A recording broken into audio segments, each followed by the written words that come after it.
Big Brother, mainstream media, government cover-ups. You want answers? Well, so does he. He's Alex Jones on the GCN Radio Network. And now, live from Austin, Texas, Alex Jones. Welcome to the Alex Jones Show on this Monday, July 1st, 2013. This is Mike Adams, the Health Ranger, sitting in for Alex today. He will be back tomorrow with some amazing guests. And speaking of amazing guests, we've got today coming up NSA insider Wayne Madsen.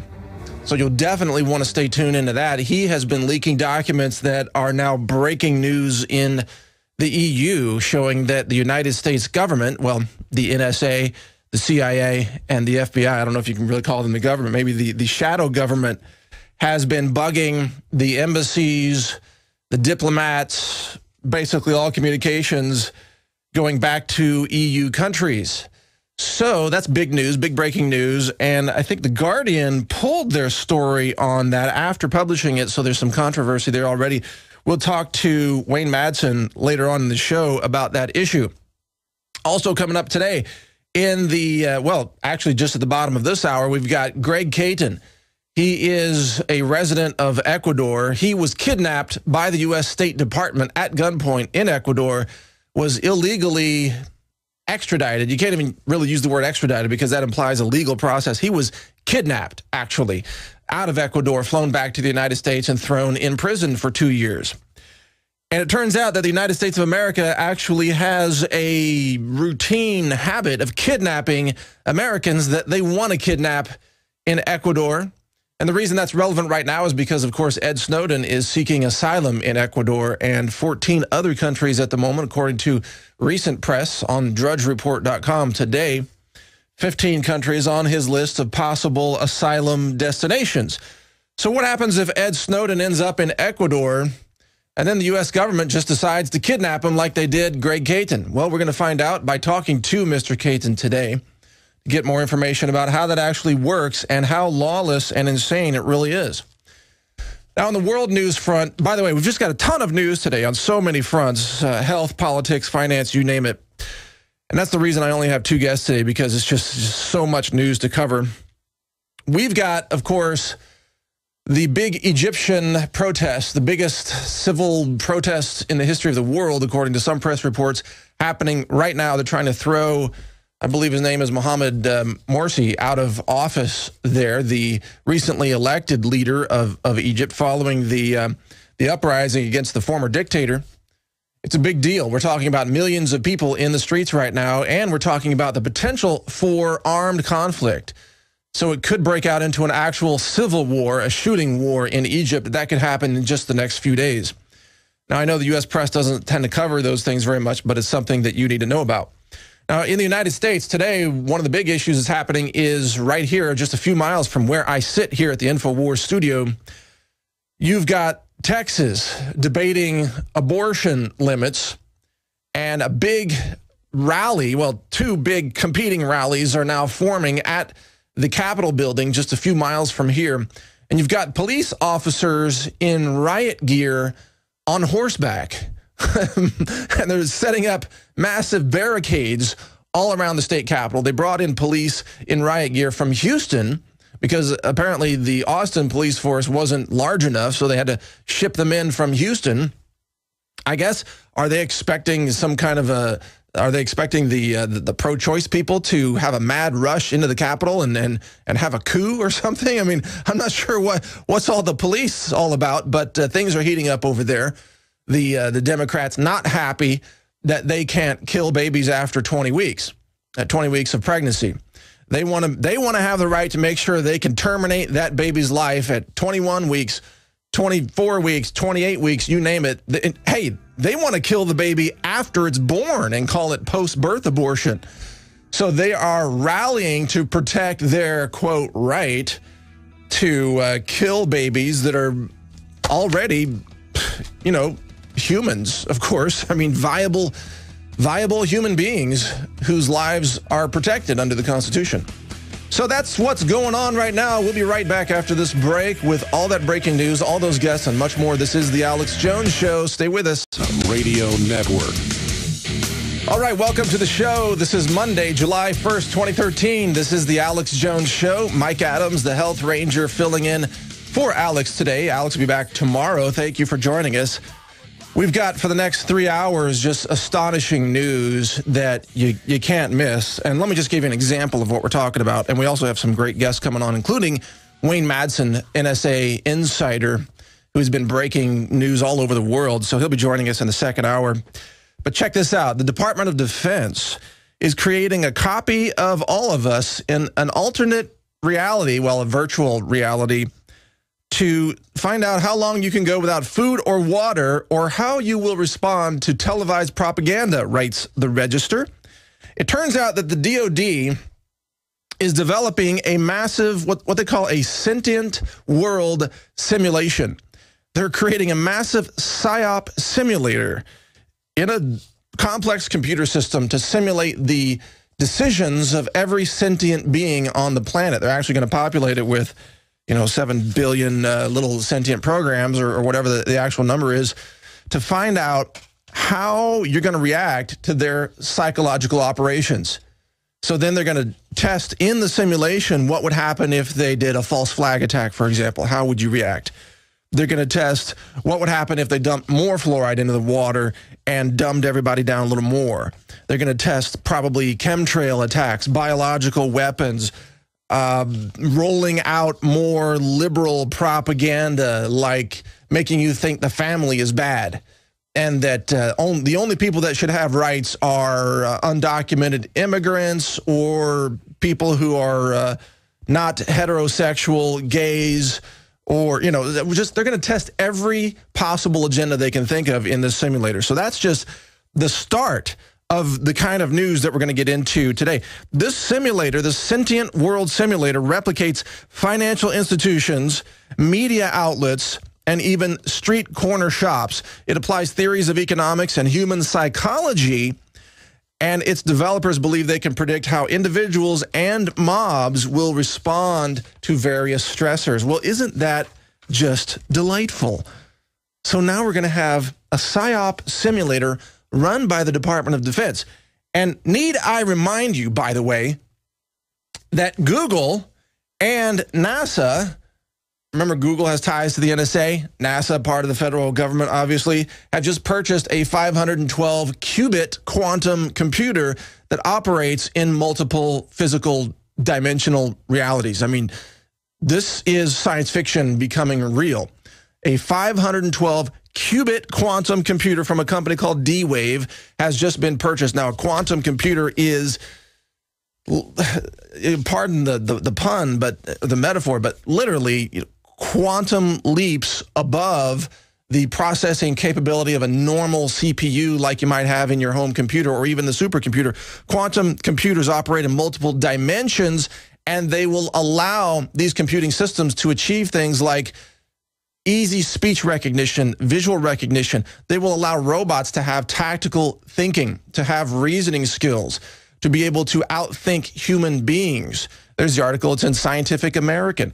Google and NASA snap up quantum computer called D-Wave 2.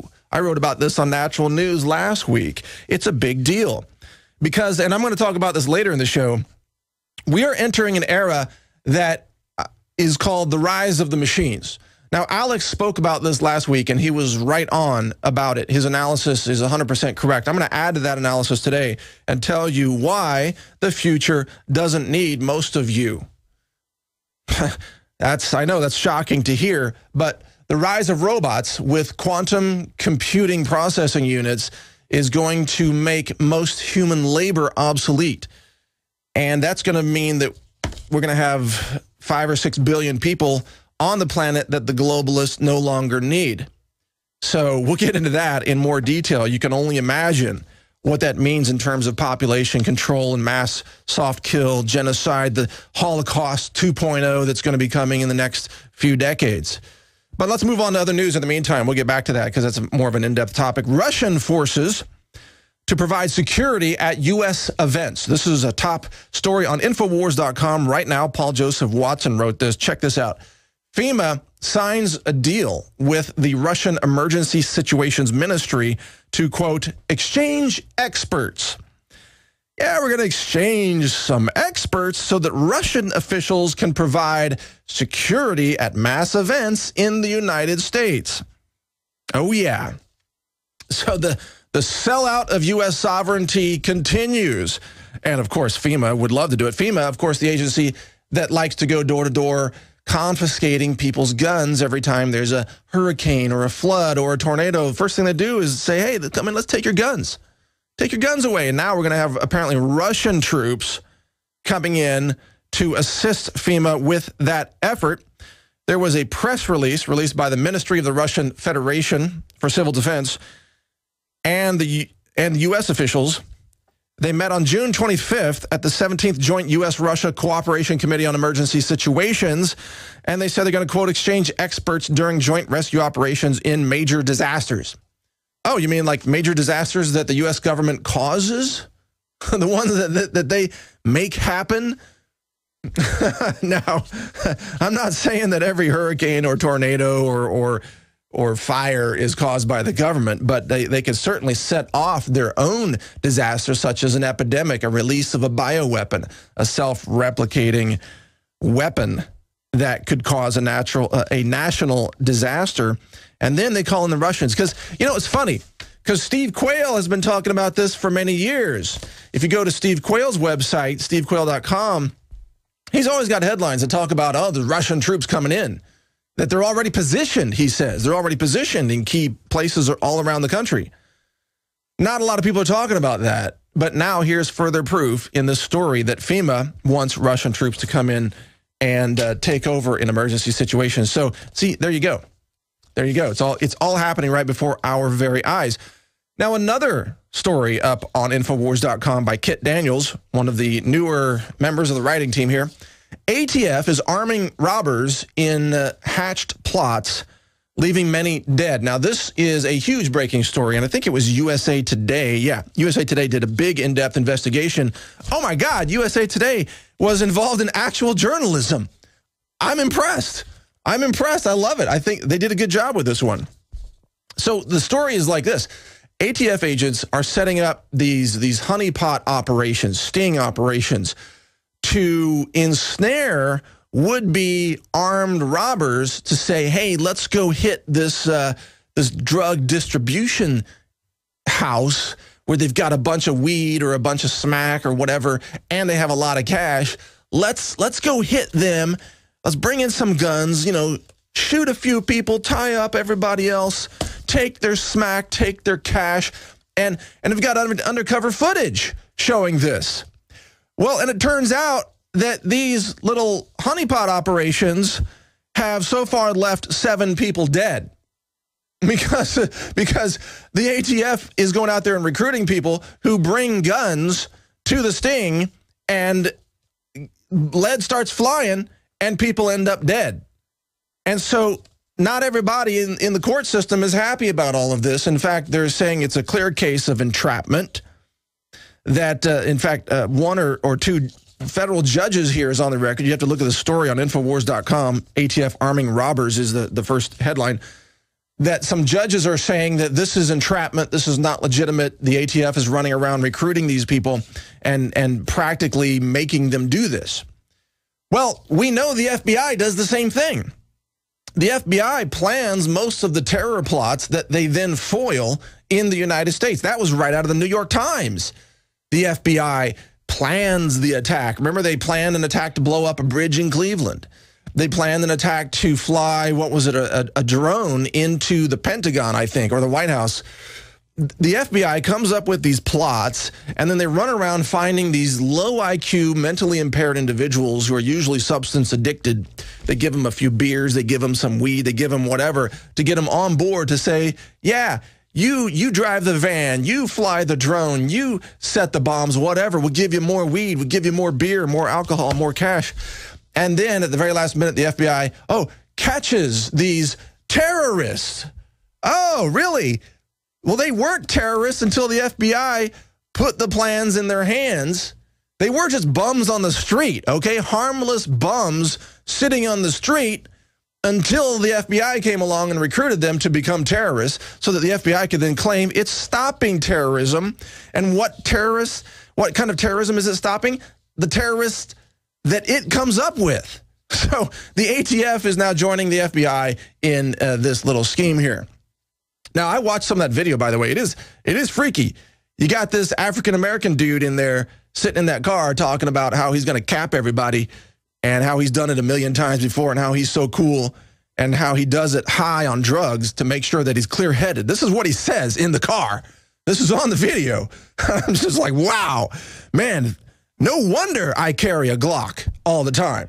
I mean, people like that come in, I'm going to let loose on them. And no wonder I don't run a drug distribution house. That's not a good career move if you want to stay alive, by the way. Let's move on to some other news. I'm sorry, I got to move faster. We've got so much crazy news, but it's all so insane at every level. We've got single women's insurance premiums for health insurance are going to double in California. That's thanks to Obamacare. Yeah, thank you, Obama, for your gift to single women. Make them pay twice what they used to pay into the monopoly-run health insurance exchanges that have now been mandated by the same Supreme Court that says same-sex couples can marry each other. We'll talk about that in another minute when we come back. This is the Alex Jones Show. The world is insane. We'll be right back. Stay with us. All right, we're back. This is the Alex Jones Show. Mike Adams, the Health Ranger, editor of naturalnews.com, filling in for Alex today and enjoying the insanity of the news. Let's go to the next insane story. Clorox has unleashed a hate speech ad campaign smearing fathers. Yes, they're attacking fathers, calling them, well, essentially the same as clueless dogs.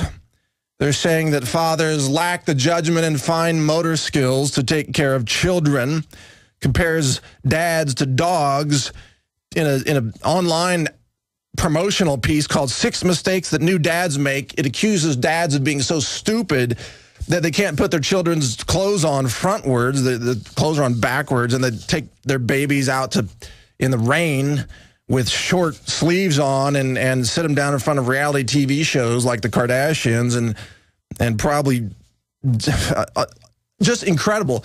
So here we go. Clorox has joined the bandwagon of attacking men. And I don't know about you out there, but I'm sick of it. I'm fed up with it.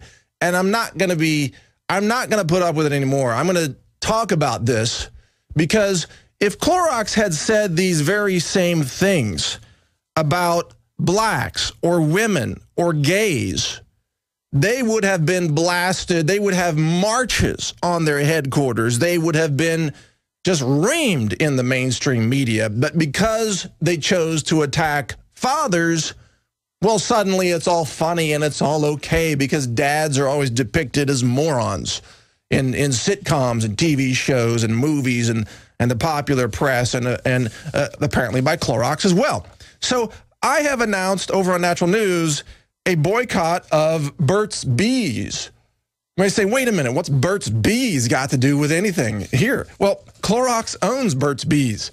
So I think that all dads out there should stop buying Clorox and stop buying Burt's Bees products to protest this attack, this hate speech attack against men. And here's some of the quotes that they say. Some fathers, men, dads have been inspired by raunchy comedies to bring babies to inappropriate places like casinos, pool halls, and poetry readings. This is actually from Clorox. This is hate speech against men. Now, what I'm wondering is, why is this okay to always attack men? And the answer is because the system is trying to destroy families and especially trying to destroy men. And last week, when Alex covered with Ben Fuchs on this show, the feminization of men through BPA chemicals, plastics, chemicals, hormone mimickers that are just throughout the food supply, throughout food packaging, he hit on something that's very true that the White House is denying, that these chemicals tend to feminize males. So you've got the male population in America is shifting towards a metrosexual kind of stance, a feminization, where they're no longer willing to stand up for any of their rights. And that's part of the agenda, I think, is to get men to not stand up for their rights. Men are supposed to be the warrior archetype, the protectors of the family, part of the family unit working in cooperation with their wives to raise healthy children. But now the system wants to say, well, men are morons and only women can change diapers. And that's what Clorox has jumped on to. And of course, they heard an earful from men who were tired of being smeared for being men, and they pulled that campaign off of the internet. But of course, we link to it, a cached version of it, so you can still see what it says. But this is a kind of sexism. And I'm wondering, when is the civil rights movement for men going to be formed? When is that going to take off? And when is the civil rights movement for maligned Caucasians going to take off? Because today it is apparently okay to use racial slurs, cracker this, cracker that, against white men, and especially against fathers, as Clorox just did. It's okay to bash whites. It's okay to bash men, to blame them for everything. Civil rights is supposed to be about all men and women are created equal, regardless of your color. And I denounce racism, and I know that Alex does as well. Here at InfoWars, we denounce racism. We denounce corporate smear campaigns against men and against fathers and against women. We would jump to the same defense if they were attacking gays or women or African Americans, because we actually believe in civil rights. That is, that all men and women are created equal, and that they all deserve equal protection and equal dignity in our culture. So enough of the attacks on white men and fathers, Clorox. Get it through your stinking heads. Fire your marketing department and grow up and go back and read your history books. Read Martin Luther King. Judge people by the content of their character, not the color of their skin, okay? Get it through your heads. We're sick of it. We've had enough of it. We'll be right back.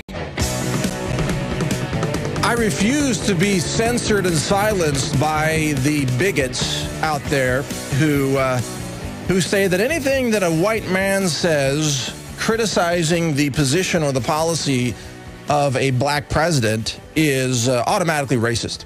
I refuse to play that stupid mind game, all right? We're going to lay it out straight in every case, and we're going to fight for the civil rights of everybody, regardless of their skin color, regardless of their religion. I mean, this is the libertarian principle, that we think you should be free to live your life with minimum intervention, or least government intervention possible. Even if I don't agree with your position or your religion or even your sexual orientation, I'm not going to go out there and push my beliefs on you. But at the same time, I don't want you to push your beliefs on me. It's a two-way street. You got to respect and tolerate each other and have dignity for each other. That's the way it works. So when I criticize an Obama policy, that's not racism, people. That's me criticizing a policy or a behavior or a speech or a decision of a person. It's not racism just because he happens to have more skin pigmentation. That's ridiculous. I mean, come on. Part of the problem, and by the way, we've got Greg Caton coming up in just a second here to talk about the U.S. government kidnapping Americans in Ecuador. But part of the problem is that we have gone past the threshold where most Americans can actually parse language, where you can actually communicate to them at a linguistic level of sufficient cognitive understanding, grasping the concepts that are trying to be discussed. And I think a great example of this was defense witness at the Zimmerman trial, Rachel Jeantel. I don't know how she was brought up or what chemicals she was exposed to, but she cannot parse language. She is illiterate. That is not a racist comment just because she's black. If a white woman was on the stand and did the same things, she would be illiterate. She is a victim of the system, people. I'm not criticizing her as a person. I'm saying she is a victim of the system, of the mass fluoride poisoning, of the heavy metals in the food, the pesticides in the food. All of the environmental chemicals that are put out there, the BPA and others, the chemtrails, are killing the brain function of people everywhere. And we're starting to see that when a woman gets on the stand like that, a 19-year-old woman, and can't read, Something is wrong with our country, and she is a victim, all right? And that's not racist to say that. I'm defending her against the system that's trying to poison her and kill her. It's sad. It saddens my heart to see a 19-year-old African-American woman, Haitian heritage, growing up in Miami, who can't really speak in coherent sentences. Something is wrong with that. We need to protect all of us, all of our children, our young girls and boys, teenagers, black, white, Asian, you name it. We all are being victimized and poisoned by this system. We all need protection against the global elite that are trying to kill us. And I think she's just an example of just how bad it has gotten. So my heart goes out to her. I hope we can find a way to help her heal. Let's go to our guest, Greg Caton. Now, let me give you a quick background. He's joining us by Skype. This is a big deal. You know how Edward Snowden says he may be seeking asylum in Ecuador? Well, that may not work out for him in the way that he thinks it will. And the reason is because the U.S. State Department has a track record of kidnapping American citizens in Ecuador who are breaking no laws whatsoever, but that America wants to bring back to America to persecute for its own political reasons. Now, this has already happened to this gentleman, Greg Caton, a man who I've known for many years because I wrote about him when this happened several years ago. He joins us by Skype now. Thank you, Greg, and welcome to the Alex Jones Show. Thank you for having me, Mike. Well, it's great to have you on, Greg, and I would like you to lay out briefly the story of what happened to you, because back a couple of years ago when it happened, no one believed us. Today, people believe more of the rogue shadow operation. So I want you to lay out what happened to you so that people can get this story, and now they will believe it. Well, actually, a kidnapping attempt was made against me in November of 2008. So I knew they would probably try it again. What happened is I had a business associate by the name of Dr. Neville Solomon, and these geniuses at the State Department, because I guess we're the same height, gringos, we kind of stand out, kind of stood out in Guayaquil. Actually, because I had been living there, confused him for me and actually kidnapped him and his 15-year-old son, Michael. And only after interviewing them and for a period of 30 minutes, were they able to figure out, oh my God, we've kidnapped the wrong guy. And when you say they, were these the State Department officials, or had they bribed the locals? The protocol they normally use is, and this is done all over the world, by the way. Most people don't know this has been codified in actually all the way to the U.S. Supreme Court. When I was kidnapped and brought back to the United States in Louisiana, I had a defense attorney by the name of Randall McCain out of Lafayette, Louisiana, who defended me. And one of the first things he told me on the very first meeting, he says, you don't see, because I was saying this was all illegal.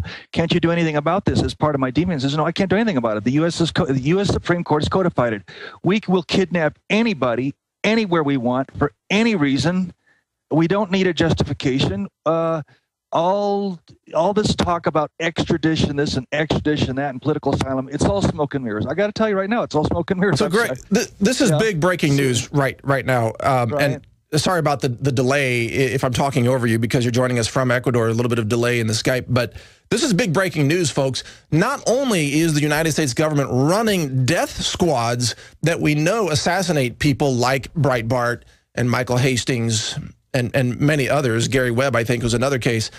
They are also running globally kidnapping schemes against innocent Americans like you, Greg, because again, you were engaged in selling a rainforest herbal topical salve, like a skin cream, that was perfectly legal to sell in Ecuador. You were breaking no laws whatsoever. We still do. That's the whole thing about it. We still do. I mean, we sell Amazonian, medicinal herbs, ship all over the world. It was never illegal. In fact, actually, not even the overt reason that they claimed they were kidnapping. They said it was because of a probation violation, and the truth is that I had someone while I was in prison the first time, an employee who embezzled over $20,000 from us, and after I got out, I did an audit of our books and discovered it all. And when she found out that I was going to go to the authorities, she immediately went and started talking to prosecutors trying to get my probation revoked with under the logic that, well, if I can put this guy away in prison, no matter how many criminal acts I committed, I'll be able to get it all covered up, and I'll even get the support of prosecutors. So and by the way, you were set up. Oh, completely set up. And I knew I was being set up. So here I am in a room in downtown Guayaquil with the guy that's right under President Correa. At the time, it was the fellow who was the Minister of Government, and his name was Gustavo Lorea. I'm sitting there with him, and I'm sitting with the governor of Guayas province. And people who don't know much about Ecuador, Guayas province, out of the 24 provinces in Ecuador, it is the wealthiest. It is the center of commerce. Guayaquil is like the New York City of Ecuador, except far more influential. It's the 800-pound gorilla, commercially speaking, in the Ecuadorian economy. So, and they're assuring me, telling me, do you really believe, as if I'm an insane person, right? As if I must be insane for suggesting that over something as is something as insignificant as a probation violation, which I didn't commit in the first place, by the way, which was supposedly that I was making H3O, the product that I was manufactured that I had in the United States. That they're gonna. It's like it's one step away from saying we need to kidnap this guy. We're the United States government. We're going to the crane. This guy has an overdue parking ticket. We need to kidnap him and bring him back. Right. He's overdue. We're going to get that $50. Okay. Right, but they did. And by the way, back your microphone off your mouth a little bit, getting a little bit of static there, a little hot. But they did come kidnap you, which astonished the Ecuadorian officials. I know Correa himself was jaw-droppingly astonished that the U.S. would violate international law, would actually bring agents in there to conduct an armed operation against you in your own driveway to kidnap you, take you out of the country illegally, while at the same time people like Obama accuse Hong Kong of violating the rule of law for not turning over Edward Snowden. I mean, what hypocrisy. Well, it's beyond hypocrisy. On April 17th of 2012, there was a committee here. It's an immigration committee that decides difficult cases. And what the ruling of the Ecuadorian government is that what happened to me was completely without legal foundation, which is kind of a sweet, euphemistic way of saying, hey, United States government, you were rogues, you committed a rogue operation, and everything you did to this man is illegal.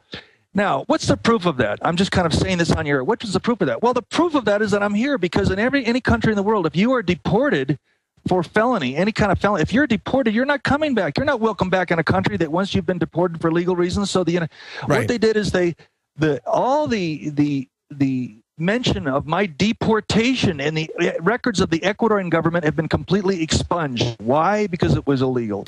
And in fact, kidnapping. You are an entrepreneur, a very successful one, I would say, who is, in fact, helping the Ecuadorian economy, bringing value to their rainforest, the renewable resources, the medicinal resources that people are being paid to harvest, and your company is packaging them and shipping them out. You're bringing jobs and also exporting health products to the other nations of the world that don't have the climate to have a rainforest. In fact, I mean, you should be given a medal or something by Correa for a humanitarian award for what you're doing. He's got his hands full. I don't. Correa's got a tough job. I mean, yeah, I know. I'm just saying you're a good guy. You're not a criminal guy. Right, and the very fact that and then the other proof, people sometimes raise their eyebrow when I say that everything that was put on, when I was put on the Interpol red list and my name was oh yeah, I want to talk about Interpol. Oh yeah. You know Osama, my first cousin, Osama bin Laden. Right. They had your face right next to Osama bin Laden and other like serial killers and war criminals. The State Department managed to get you put on Interpol.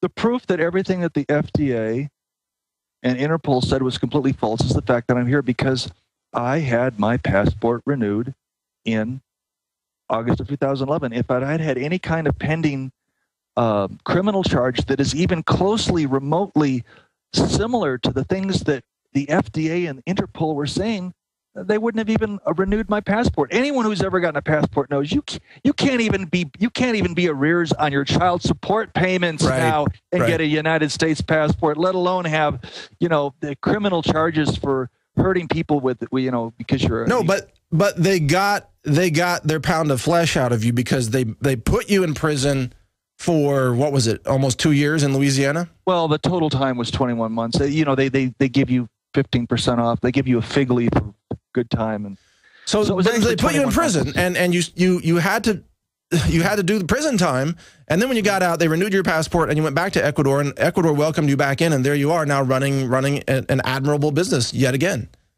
Correct. But it's incredible. I think what disturbs me, and I don't know that this has really been even conveyed to your audience, the rapidity with which it's getting worse. Now, for instance, in my case, at least, I can say I had the privilege of having a kangaroo court.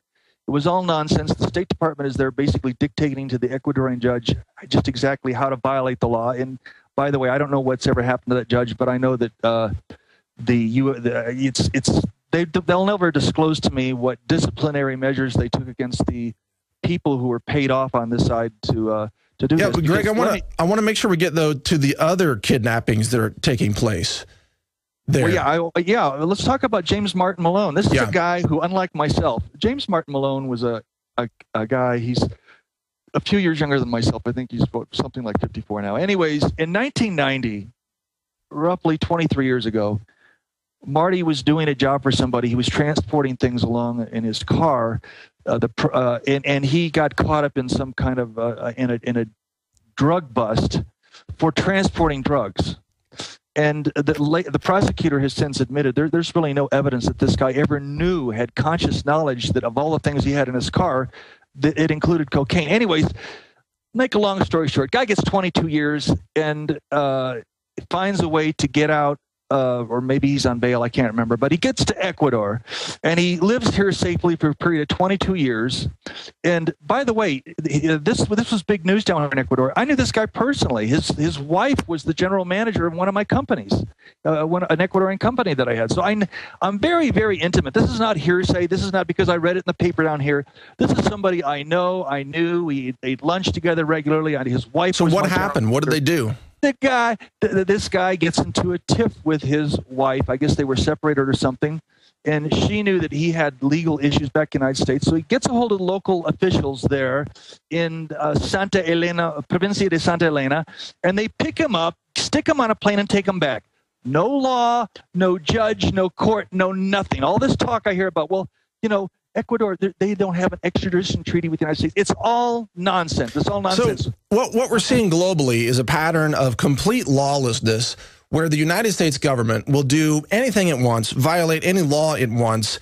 I mean, Obama's got secret kill lists. I guess they're not even that secret anymore of Americans that he's going to have killed. Drone strikes on civilian, weddings and parties all over the Middle East, killing women and children. And now we've got that it has come out that the U.S. government is spying on its EU allies. The United States is getting a reputation for being a lawless, rogue nation, kind of like the way we used to think of North Korea. That's what we see down here. I mean, and we see it in many different ways. And by the way, I'm not saying anything that's counter to the official message of the Ecuadorian government. You hear President Correa, he gives a weekly address here on Saturdays. You remember that, right, Mike? Yeah, I remember listening to some of that. And, he's constantly railing. On the one hand, it's not that Ecuador is in any kind of unfriendly posture to the United States. There's a very, very, Ecuadorians go to Miami all the time. I mean, there's trade back and forth. There's very good feelings, but it's like the relationship between Ecuador and the United States is kind of like the wife who says to her husband, you will not disrespect me. You're not going to call me a bitch. If you fight with me, you're going to fight fair. You're going to respect my feelings. You're going to respect my opinions, and you're not going to disrespect me. It's that kind of a thing. And so you constantly have this thing. It's not like Ecuador is saying, we hate the United States. Not at Ecuador, all. But Correa's made it very, very. He's a graduate, as you know, of the University of Illinois in economics. He calls himself a half gringo. He refers to himself kind of affectionately as a half gringo. His mother lives in Orange County, California. Let's bring it back to Snowden, though, Greg. What would happen if Ed Snowden goes to Ecuador to seek asylum there? I want your assessment of what exactly would happen to him there, because it is very likely that the Ecuadorian government cannot protect him from, let's say, a U.S. Navy SEAL team or something like that if the U.S. really wants to get him. But let's talk about that when we come back with Greg Caton, the Amazon rainforest herbal formulator who was kidnapped by U.S. State Department authorities. We'll be big breaking news. This is the Alex Jones Show, and we have an exclusive interview with a man who was kidnapped from Ecuador by the United States government over the crime of selling medicinal herbal products that help people get healthier, if you can believe that. There's nothing I won't believe anymore in terms of what the government will do to oppress freedom. So the question to you, Greg, is what would happen if Edward Snowden actually were granted asylum in Ecuador and relocated to Ecuador? Do you think he would be safe there? Could Correa's administration protect him? Well, I can only give you my opinion based on what I've experienced here. Others that I've known have been kidnapped, so forth. He wouldn't have any semblance of a life that you and I would call free. I mean, he would have to be under some kind of military. He'd have to be guarded. He'd have to, because based on the fact that this is apparently such a big piece of theater for the U.S. government. You had Biden down here actually telling Correa, you will not give this guy political asylum. And basically what Correa did, this was in the news here, he was very respectful to Biden. He said, I respect your opinions. If he ever comes to Ecuador, if he does, you will be the first ones we call to get your input on the subject, but the final decision must be ours. It's again the thing of respect our sovereignty, okay? Respect that we are a sovereign nation. So my opinion, based on what I've seen here, one of two things would happen if he wasn't in some kind of almost a military prison with the special forces protection. One, he'd either be kidnapped, they'd pay somebody who's corrupt within the police force to kidnap him, very much like they did in my case, or a la John Perkins, they're going to send in the jackals. It's going to be one or the other. But Greg, he's not going to have a life that you and I would call Greg, free. Alex is joining us on the phone. Pop in for a second for an important comment on this topic. Stay on the line with us, Greg. Alex, go ahead. Yeah, sure. He's welcome in the 5 minutes after this segment to finish up the story with riveting radio. I just want to put some context to this. Can you guys hear me good? Yeah, you're good. All right. I'm taking the kids fishing today. I appreciate you doing the show. I'm coming back to work tonight. Look. There's an article on drudgereport.com on the right-hand side. Top story. Russian troops and Russian security forces to advise at U.S. public events. What is this about? This is about global governance, State Department Memorandum 7277, international treaty, where the diplomatic immunity, mercenaries, Interpol, police, can go anywhere in the world and grab anybody they want and ignore extradition laws. And that's how Americans can be visiting Germany. And they say the Holocaust didn't happen and they get arrested and put in prison for 5 years. Now, whether you think that happened or not, I think Hitler was bad and killed a bunch of people. They use cases like that to set the precedent where now they're going to arrest you if you deny man-made global warming. And they're calling for arresting us. So this is global government where we have no rights. And these multinational globalists can even send in mercenaries. Right. And that's why we have Mexican troops at Katrina. That's why U.S. troops are in Canada for the Olympics patrolling the streets. Well, the same death squads. The same death squads, Alex, that they sent after Hastings or Breitbart or the assassins. I mean, they are operating globally. Yeah, exactly. It came out in mainstream U.S. news, the back of the paper 5 years ago, that former Latin American death squads hired by the CIA, more than 10,000 of them, were brought in to run death squads in Baghdad. This is a global mafia that does whatever it wants. I remember reading national news about this guy's case where the FDA just wanted to persecute somebody for selling a salve. I mean, give me a break. And so they went after him. And so I wanted to be able to finish the story, but I think it's important for people just to know in the context of Hastings, dying with the death squads and Aaron Schwartz and the D.C. Madam and on and on and on. Yeah, we're going to break, Alex. We'll be back in 1 minute. Sure, I'm done. Just come back on. Alex Jones.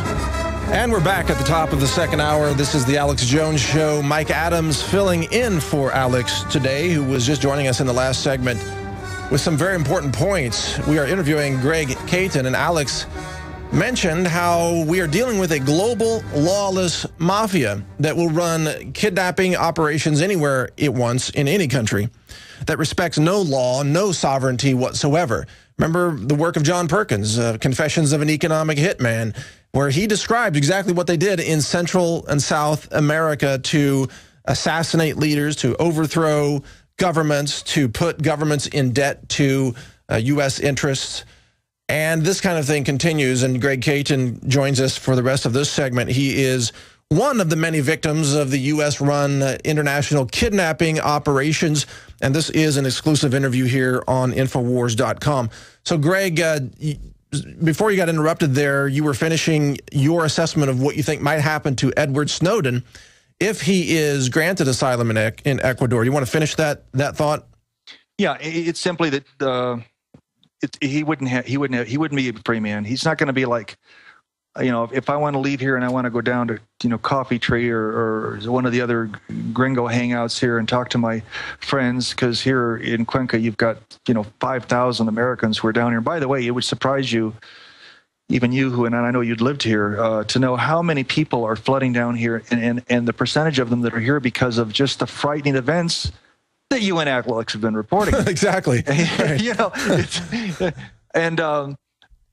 personally, just by way of example, this is a very close person friend. I personally know of a rancher in Montana that moved down here because he went hunting and he ran into a railroad spur and saw with his own eyes, what the hell is this? He found boxcars 3 levels high, shackles all around the perimeter. Every other boxcar had a guillotine in it. And of course, he's just got this huge, gigantic WTF going on in the back of his mind. He got out. He said, any country that would do this. We keep hearing these rumors of guillotines, and I don't know why. I mean, doesn't anybody have pictures or something? Well, there's YouTubes of them. You just type in guillotine and you use the YouTube filters for the last month. There's more. There is more of them surfacing. Yes. I'm not sure I can even spell it because according to the Clorox Corporation, I'm a retard since I'm a male. Oh, I know. Oh, my God. It's getting ridiculous. But people, I think the most important message as it pertains to my case, as it pertains to the case of James Martin Malone, who was taken from here without even so much as seeing any official. They just grabbed him and took him, mafia style. The most important thing is for people to know that any time you see the word extradition, it's part of a non-existent mythology. So it's a mythology. Right. We don't have extraditions anymore. We have kidnappings. They're not extraditions. It's a shadow system of injustice that operates in parallel with the delusional fake justice system that's just for show for the public. But underneath it all, there's this shadow rogue system of criminal mafia global government. That's what's really running the show. That's what's really, and you know what? They know that down here. They know that down here. There's, I haven't met any officials, and they know what's going on. I met. I'm not going to say his name on the air because he's well known here. He very closely became the president of Ecuador himself. He is currently one of Cruz's ministers, and I was up in his offices, and he took me to his conference room, he and I alone, no security people, none of his subordinates, nobody, just he and I. And got 1 minute left. Okay. Anyways, the long and short of it is he said to me, we know this is going on. And he compared my case. I was actually stunned to St. John of the Cross. He said, this was a man that was tortured and put in prison and everything else. And out of it, St. John of the Cross wrote the most magnificent literature ever penned in the Spanish language. So they know that the prison system in the U.S. is very hokey. They know it, and they express it in a variety of ways. The website for Greg Caton is herbhealers.com. Did I get that right, Greg? Right, HERB and then healers.com. Yeah. Okay, herbhealers.com. If you want to take advantage of his fascinating Amazon herbal products, just giving him a plug for thanking him for coming on the show. Greg, best to you. Stay safe. Keep us posted if any more action happens in Ecuador, all right? Very, very well. We'll do. Thank you. Introducing Pro One. All right, continuing with the Alex Jones Show. This is the second hour. We just finished up an interview with Greg Caton, an American citizen who was kidnapped at gunpoint in Ecuador by the rogue United States government that runs like a global mafia, running kidnapping and assassination squads everywhere in the world, including domestically in the United States. If you think Michael Hastings' car just blew up for no reason, you probably need to rethink that. We've got a clip here that we want to go to from an interview with Julian Assange, who is all of a sudden back in the news, headlining a lot of news reports because of course, the Ed Snowden situation. Check out this interview, this segment. Let's go to the 8-minute and 40-second segment of this interview, guys. Go ahead and roll that. Look, there is no stopping the publishing process at this stage. Great care has been taken to make sure that Mr. Snowden can't be pressured by any state to stop the publication process. I mean, the United States, by cancelling his passport, has left him for the moment marooned in Russia. Is that really a great outcome by the State Department? Is that really what it wanted to do? I think that's every citizen has the right to their citizenship. To take someone's principal component of citizenship, their passport, away from them is a disgrace. Mr. Snowden hasn't been convicted of anything. There are no international warrants out for his arrest. To take a passport from a young man in a difficult situation like that is a disgrace. He is a hero. He is told people. There we go. That's the part I wanted to roll there. A couple of important points there. Number one, the State Department takes away Snowden's passport, marooning him, says Assange, in the Russian airport, and then the State Department accuses Russia of holding on to him. Well, it's the State Department that took his passport away, making it impossible for him to travel. So once again, the government is causing the problem that it's accusing Snowden of, or Russia of causing.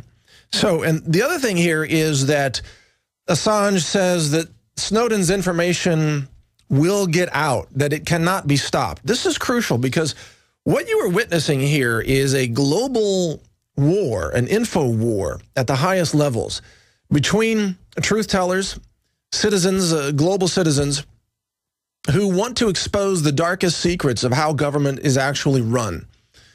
And we're going to have Wayne Madsen, by the way, coming up in about 20 minutes to give us more details on that, some of the darkest secrets of how government is actually run. You know, they say you should never ask a sausage maker how a sausage is made, otherwise you'll never eat it. Well, by the same token, you should never ask your government how it runs government, because if you knew, you'd be outraged. You'd be marching on the Capitol.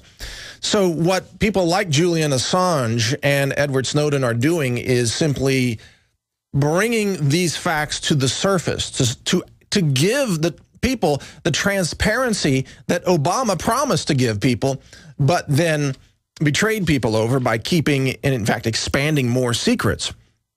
So Snowden wants to bring this out in the public, and he has taken steps. This is what's important to understand. He has taken steps to make sure that additional information will be leaked if anything happens to him. I think he has what I might call an info dead man switch in place. In fact, I'm 100% certain this is the case, even though I don't have any inside info on it. But if I were Snowden, I would do that. So if anything happens to him, if he winds up dead, gets blown up in a car like Hastings, or suddenly dies from a heart attack like Breitbart the day before he was going to release some damning information on Obama, well then, guess what? The dead man switch is activated, and probably all kinds of damning information is going to get released. So right now, the U.S. government needs to be thinking very carefully about how they're going to treat Edward Snowden, because if they try to go after him and kill him, I think they are going to probably set in motion some things that could result in the downfall of the current criminal administration, which is, of course, what Assange would probably like to see, and what Snowden would like to see, and I think many freedom lovers everywhere would like to see. Let's go on to some other news, and then we'll come back to some clips in a minute. But check this out. The teen that was charged for wearing an NRA T-shirt has had the charges dismissed against him. A 14-year-old student named Jared Markham. The charges have been dismissed by a judge. He was facing 1 year in jail for wearing a shirt that said to protect your First Amendment. I mean, look at the irony of that. Arrested for saying protect our constitutional rights, arrested by a police officer who swore an oath to defend the Constitution, and then arrested the teen for wearing a T-shirt that says defend the Constitution. This is how crazy it has become. That story is up on Infowars.com by Paul Joseph Watson right now. By the way, another important point about that story is that the judge imposed a gag order that would have prevented Markham from discussing anything about the case in public, because, of course, you can't allow someone who's wearing a T-shirt that says protect the First Amendment to have the First Amendment right. That would just be too much freedom in America. Too much freedom. You can't give people too much freedom. All right, here's another story that will blow your mind. Again, there's no way we can even cover all this today. Hospitals and cancer centers are now getting women drunk at mammogram parties, liquoring them up so that they can then get mammograms that give them a false diagnosis of cancer. This is being called a form of medical date rape. Yeah, medical date rape. And I wouldn't be surprised if lots of women come out and defend this practice. Yeah, we have the right to get drunk and then get irradiated with mammograms and then get dosed up with chemotherapy and have our breasts removed surgically with double mastectomies. That's our right. I wouldn't be surprised to find some women out there doing that. It's just another medical abuse and exploitation of women. Where does it end, folks? Where does it end? And those of us who try to speak up for women and try to speak up for civil rights and for human rights and for freedoms, we're always labeled sexist and racist. Oh, we're so terrible for mentioning that everybody's rights should be equally protected. All right, major change coming to the security lines at Denver International Airport. They've got dogs sniffing you now, TSA dogs. we could offer some inappropriate jokes on this, but I'll skip it. But the dogs are apparently easy to train to sniff you in the same areas that the TSA is normally touching. So wow, very useful to sniff you. And of course, they managed to find some passengers that were raving about, oh, we love the dogs sniffing us as if we're criminals carrying drugs all the time. All right, Colorado's gun control laws go into effect Monday. That's today. Yeah, that is either today or next week. I'll have to check it out. But so you're not going to be able to buy guns without going through a universal background check, which means you can't even sell a gun to your own son or family member or father or uncle. And the ban on high-capacity magazines, anything that holds more than 15 rounds. So in Colorado now, if you have to do battle with a gang of meth heads that's coming to raid your ranch, your rifle can only have 15 rounds in it, while the meth heads can have 30 or 100 even. So this bill is going to put law-abiding citizens at a tactical disadvantage against criminal gangs, which is, of course, the whole point of gun control, to turn everybody into a victim. And that story, by the way, is out of the Denver Post. All right, a story from Ron Paul. If you like the surveillance state, you'll love E-Verify. Part of the government's new mandate for employers is E-Verify that requires Americans to carry a, quote, tamper-proof Social Security card in order to get a job. So you got to show the card to your employer, and then the employer has to verify the eligibility by running it through a federal database, which means the federal government will then have a log, a record of every person, where they were on what day applying for which job. How's that? Isn't that wonderful? Just more police state antics from the Obama administration. Now, the UK government has banned GMOs from Parliament, but forces them on the public. Isn't this interesting? You know how Monsanto banned GMOs from its own cafeteria? And you know the global elite, they don't eat GMOs. They eat all organics. They drink raw milk, not pasteurized processed milk. But, of course, they always say that the public should eat the things that they won't because, you know, the poisons have got to go somewhere. How would they get rid of them if they didn't have people eat them all the time? So GMOs banned from Parliament, but Still good enough for the common people. But hey, at least Europe is, banning more GMOs than the United States. I think GMOs are required to be labeled in something like 56 countries around the world, something like that. But not in America, no. Moving on, next story, the NSA can obtain 1 billion cell phone calls a day and store them and listen to them. This is more information coming out of The Guardian, and Glenn Greenwald, the journalist that has been covering the Ed Snowden situation. And by the way, I want to talk about, we're going to break.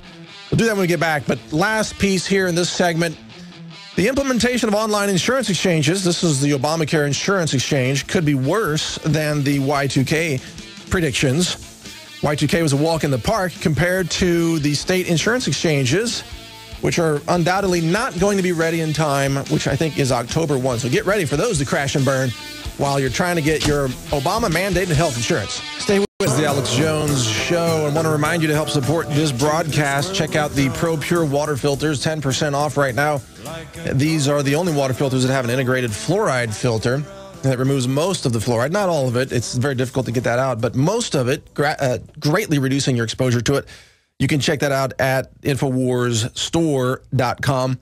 Also, this video, State of Mind, the Psychology of Control, is coming out. This looks amazing. In fact, I'm going to steal this copy probably and take it with me, because I've been hearing the interviews here on Alex Jones by the creators of this film, and they are smart guys, brilliant actually, and I'm really looking forward to seeing this film. It's got all kinds of great people in it, John Rappaport, Ed Griffin, and many others. Alex Jones is in the film as well. State of Mind, check that out. It's on sale right now, but shipping, I think, later. It's available for sale now, but shipping in a few days, something like that. Is that right, guys? Shipping later? Well, anyway, check it out on InfoWarsStore.com. We've also got the Survival Seed Center there at InfoWars Store, and InfoWarsHealth.com, where you can check out the many health products that are recommended by people like Ben Fuchs, who I really love his information. The guy is absolutely brilliant. You've got Enerfood, Superfood products, the Survival Seed Vault, Beyond Tangy Tangerine, many other products there. Check it out at InfoWarsHealth.com. Your support helps support this show and makes this possible. Because remember, the alternative media is now the new mainstream media. So InfoWars, Natural News, Drudge Report, people like Gerald Celente and others, we are really the new journalism, because we're the ones who are out there telling the truth and not just parroting, White House lies and deceptions. And I know there are others out there that are trying to be kind of alternative media, like RT, but then RT went off and attacked the Second Amendment, totally discrediting themselves in that process, saying that we should turn in our guns and things like that. So I'm not ever going on there again, because I'm not going to support a foreign funded media that's trying to take away our constitutional rights. So I'm just not going to participate in that. I'm going to support people like Alex Jones and InfoWars who are about liberty and who don't have some big corporate boss telling them what to do. That's the thing you got to realize. That, see, Alex Jones has no boss. He can't be fired. You are his boss. You, the listeners, you are his boss. I'm in the same boat. I have no boss. I can't be fired. That's why I can write stories about Rachel Jeantel. I can be critical of things that are not politically correct. I refuse to be censored by political correctness. I can have an intelligent discussion about topics that will get me called a racist for mentioning that maybe we should stop attacking, white people for everything in the media.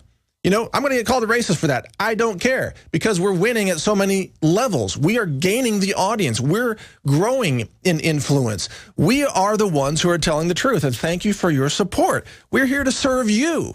That's why we do this.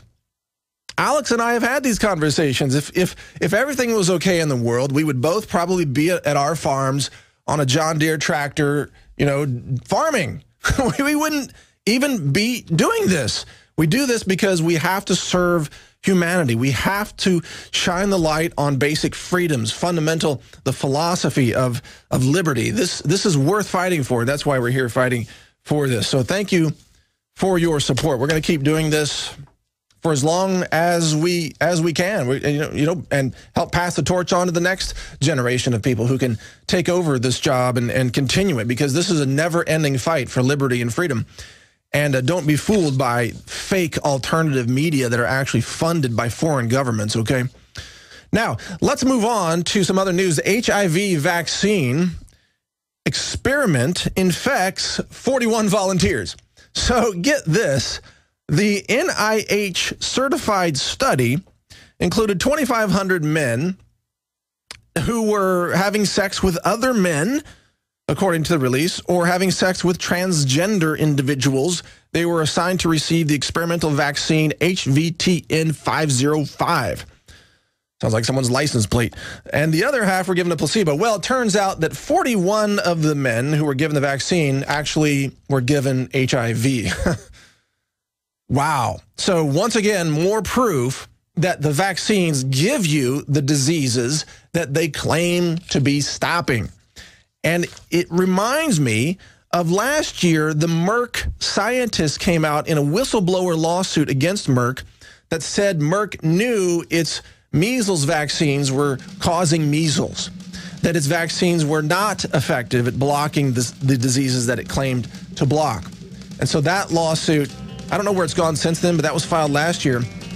Vaccines are a vector to infect you with the disease that they claim to be blocking, okay? If you get vaccines, you're poisoning yourself. That's all there is to it. The proof is out there. We'll be right back. This is the Alex Jones Show. Wayne Madsen, straight ahead. We're continuing on the Alex Jones Show. Thank you for joining us. This is Mike Adams, the Health Ranger, filling in for Alex. He'll be back tomorrow. He's off today. So thanks for tuning in. We've got Wayne Madsen coming up right now. Now, Madsen is, of course, an NSA insider. He's got a lot of information. He's been a frequent guest on this show, and he's been on the money, on the mark, every time with everything that he has said. It's all come out. It's all come true. And he was involved, I believe, in the leaking of information to the press in the EU that recently broke. We'll let him clarify that if I'm wrong, about the U.S. government spying on its own allies, European governments. And there's some controversy about that story. And here to help explain and navigate that is Wayne Madsen himself. Mr. Madsen, welcome back to the Alex Jones Show. It's great to have you back on. Can you hear me, sir? I don't think you can hear me. Can you hear me, Wayne? I can not hear you, no. All right, now. All right, good to hear you. Welcome to the show, sir. Oh, good to be with you. Good to hear your voice. Now, you've been spot on with your predictions, but tell us what is the deal with, I think, The Guardian pulling its story that it initially published announcing that the U.S. government was spying on its European allies. What's the story behind that story? Well, the story behind the story, unfortunately, what I told the Observer, and that's a sister newspaper, The Guardian, they're owned by the same company. I told the reporter for the Observer, I said, look, German Chancellor Merkel and French President Hollande are crying about the fact that this cable tap was discovered because of the Ed Snowden revelations on the transatlantic 14 cable that goes from Denmark to the Netherlands to Germany to Belgium to France and then over to the UK and then to Tuckerton, New Jersey. They said, oh, you're spying on the communications of German and French citizens. When in fact, both these countries, Germany to a much bigger extent than France, have been engaged in providing signals intelligence data, including information tapped from submarine cables to the NSA for decades, and it hasn't stopped. So, you know, they're crying crocodile tears because what they don't want their own populations to know is that that they themselves are spying on their own citizens, and some of this information, I would suggest a large part of the information, is being sent to NSA that's so overwhelmed with data now they have to build a 17 football field data center in Utah that can handle 1 yottabyte, and don't ask me how many zeros are after that number, 1 yottabyte of data. But this is why what I told the Observer. I gave them 2 declassified documents.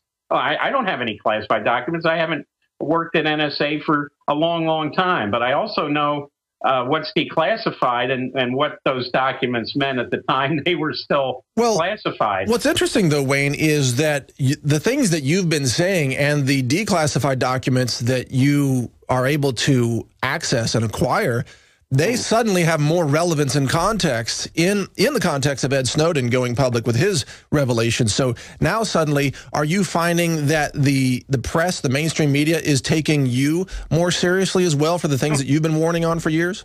Well, to the contrary, yes. Well, now one thing about the Observer, they contacted me. There's been some suggestions that the Observer got their information from another blog. And I gave an interview to the person that runs that blog. That's Simon Davies, an old friend of mine, used to head up Privacy International. I'm still on the International Advisory Board of Privacy International. But we discussed ways to advance this story and show the hypocrisy of the French and the British in this matter. And, the Observer was contacted. I gave an interview to Simon Davies, who put it on the privacysurgeon.com website. And then the Observer called me to verify everything I said, and I did. And they all had these declassified documents. The Observer came back and said, look, we understand that you've written some controversial things in the past. I said, yeah, to say the least. I don't work at NSA anymore. I make my living as a journalist. I do muckraking journalism, and that's very uncomfortable to certain Chardonnay swilling people that inhabit the expensive clubs and restaurants of Manhattan and D.C. But that's what I do for a living. So they were aware of this. They said they ran my quotes to the legal department of the Mail and Guardian corporate parent. Right. They signed off on it. The editors signed off on it. And then when the story hits, the Guardian, of course, put it on their website. And then it was on the first edition, the print edition of the Observer, the Sunday Observer. So why did they pull it off of the online edition then? Well, they not only pulled it off the online version, but the second print run of the Observer. They dropped my picture on the front page for one of an old and haggard-looking Mick Jagger. But it was too late. And I got a call saying it's too late. The Observer has already gone from it's already running in the presses, and it goes on to the trucks and out to what the British call the news agents. They're those sidewalk stands and the place that sell newspapers around Britain. So it was out there, and so it's easy to pull a website, but it's very hard to pull a print edition. You can come out with a new edition. It cost them a lot of money to do this. Why did they do it? I have to figure that I created a firestorm with my revelations about the Germans and the French, because one of the biggest German newspapers, Die Welt, also put it on their website with a picture of Angela Merkel with me on with my caption underneath of my quote stating that Merkel complaining about spying was like the Inspector Renault in the movie Casablanca complaining that there was gambling going on in Rick's Cafe. I'm shocked that there's gambling. Well, that's what she did. Well, we know Merkel. But all of these countries, I think we just lost connection there with Wayne. All of these countries are spying on each other to the extent that they can. But as Wayne Madsen was just explaining there, then they deny that they're doing any spying on their own citizens because, oh my God, denial is the name of the game. You have to deny everything. By the way, this is a good opportunity to give out the phone number because I did want to take some calls for Wayne Madsen. So if you'd like to call in, the number is 800-259-9231. Yep, that's it. 800-259-9231. And I'd like to take a couple of questions for Wayne Madsen when he gets back on here, but also I'd like to take some of your questions personally at the top of the next hour. We're going to cover a lot more news. We've also got a segment on the rise of the machines that I want to go through with you, which explains why the future doesn't need you. And in the meantime, check this out. Facebook censorship is continuing, and they censor anyone who talks about the Second Amendment, Chick-fil-A, Jesus, the NRA. These are all key concepts that will get you banned. And now Todd Starnes of Fox News reports that Facebook has blocked his postings because he posted support for the National Rifle Association. Facebook then later apparently apologized for blocking that. Yeah, see, they just block it by default. And then if you're powerful enough to reach the Facebook legal team, which is very, very difficult to do, then they might retract that and take off the block of your account. But that's only after the fact. By default, they block everything. And Facebook, by the way, has largely degenerated into a cesspool of trolls. And I tell you, when we post things on Facebook, the comments are so inane. They are the most, it's like these people, it's like they're not real. It's like they're computer algorithm generated. Seriously, and I think many of them are. I think something like a third of the accounts on Facebook are actually just computer systems that are just posting nonsense based on the keywords that you put out there. And that's why they seem so stupid, because these algorithms are not very advanced. In any case, we have Wayne Madsen back. The connection is a little dicey there, but he's back with us. So, Wayne, picking up where you left off there, my question to you is, why aren't the people of Germany and France thrilled that the NSA is spying on them? Because the NSA should be keeping them safe, just like they do Americans. Well, that's what's happened. See, all these arrangements with the Germans and the French and the Dutch and the Danes and everyone else, they were done during the Cold War. But remember what happened. The Soviet Union, which was a much overplayed threat, during the Cold War, disappears, and they need a new enemy. And it became terrorism, specifically global jihadist terrorism. Yeah. And, let's not talk about who has funded these terrorist groups over the years. Al-Qaeda, which was organized by the CIA to fight the Soviets. The Taliban was organized by the CIA to fight the other Afghan factions. So the Muslim Brotherhood was started by British intelligence and then started working for the American intelligence. Our fingerprints are all over these groups, but they serve the purpose of providing that enemy, that suspicious, mysterious enemy that the governments need to basically cow their populations, make them live in a state of fear. Just like out of 1984.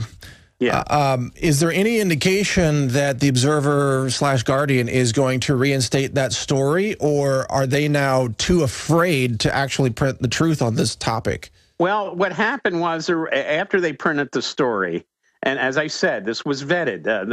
My past as a journalist was well known to them. People who say they didn't bother checking Google, of course they check Google. I mean, this is a major paper, major media operation that happens to own two newspapers, The Guardian and The Observer. But what happened was, I think certain European politicians and the Obama administration got nervous that the emperor has no clothes.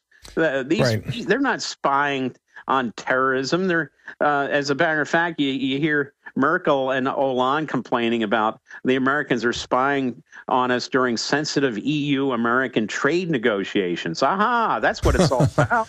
That's what it's all about. That they're afraid we're going to get a leg up on them on trade negotiations. In other words, Merkel cares more about Volkswagens coming to the United States and Hollande about French brie sales to the United States than they are the spying on their own people. Sure, that's right. What it boils down to. Always the case. And these two phonies, Hollande and Merkel, think that they can get away with this, crying these crocodile tears.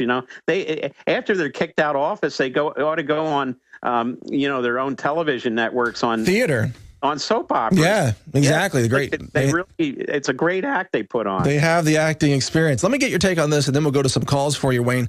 The Register has announced that the Department of Defense is setting up a sentient world PSYOP simulator.